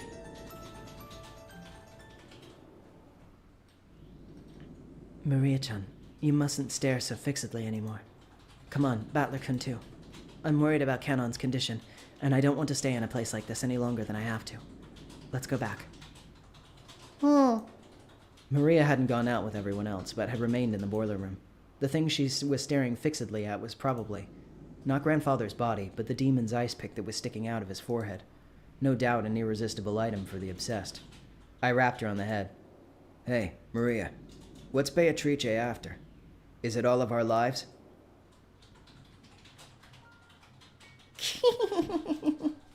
Beatrice will revive very soon. At that time, none shall be left alive. How can you laugh at something like that? Do you think that you're the only one who's safe? Why don't you feel like you're in danger? Why aren't you scared? Beatrice promised me. She said that she's going to take me to the Golden Land. It's a wonderful place where you have no obligations. Everyone's always together, and everyone is always nice to everyone else. I'm looking forward to it, you know. That time will come very soon now.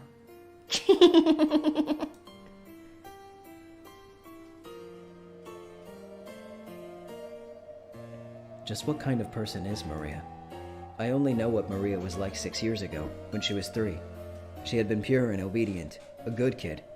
This new Maria 6 years later and the Maria I knew didn't seem to fit together. Just who is she? This witch who calls herself Maria. To her, with her obstinate belief in witches, this series of unsolvable crimes is proof that the witch actually exists. Every time something occurs that would be difficult for a human, it becomes a little harder for the rest of us not to believe in that witch called Beatrice. Kamikaze, I'm gonna be real with you. When I read this line, I feel sad for Maria, especially after the garden scene. Yeah, absolutely. She is holding on really tightly to this belief that everything will be okay in the Golden Land, because maybe if that's the case, then my mom will be nice to me. It must be an intense pleasure for Maria to see her relatives who once firmly denied the witch's existence start acknowledging her existence one by one. Is that why she's in high spirits? Maria, let me ask this one more time. You'll probably answer the same anyway, but I'll just ask once more. Yesterday, you were given a letter in the Rose Garden. Who gave it to you? Like I said, Beatrice. You still don't believe. Maria only repeated what she had already said. Maria had met with the 19th person, the witch. Had that really been a 19th person, or had it been one of the 18 who told her to say otherwise? All that's certain is that Maria has been with the rest of us constantly, has always had an alibi, and hasn't done anything that would put her under suspicion.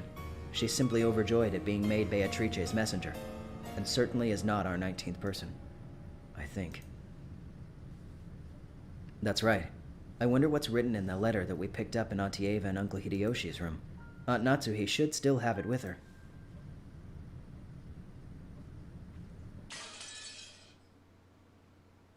But before we find that out, I think, unfortunately, it is time to... never mind. They updated Kanon's profile real quick, so I guess I should look at that. In the end, Kanon-kun did not regain consciousness. Characters. Kanon. With the weapon resembling an ice pick having been rammed into his chest, he was found in the boiler room. How presumptuous for furniture. And with that, I think we're going to go ahead and wrap this stream up. We only have about a stretch about as long as this stream was, or maybe a little bit shorter. Shorter or longer, give or take, I don't know. Either way, that's the amount of time that we're looking at left of episode 1 of Umineko. So I'm going to leave off for here, and I will see you all next time for the conclusion of Umineko episode 1. And around that time, I guess we'll also decide whether or not we're going to continue. Yes, I'm definitely going to be doing the tea parties as well, obviously. But anywho, I'll see you all later. Thank you all for watching. I hope you enjoyed. Keep speculating, and I'll see you next time. Bye!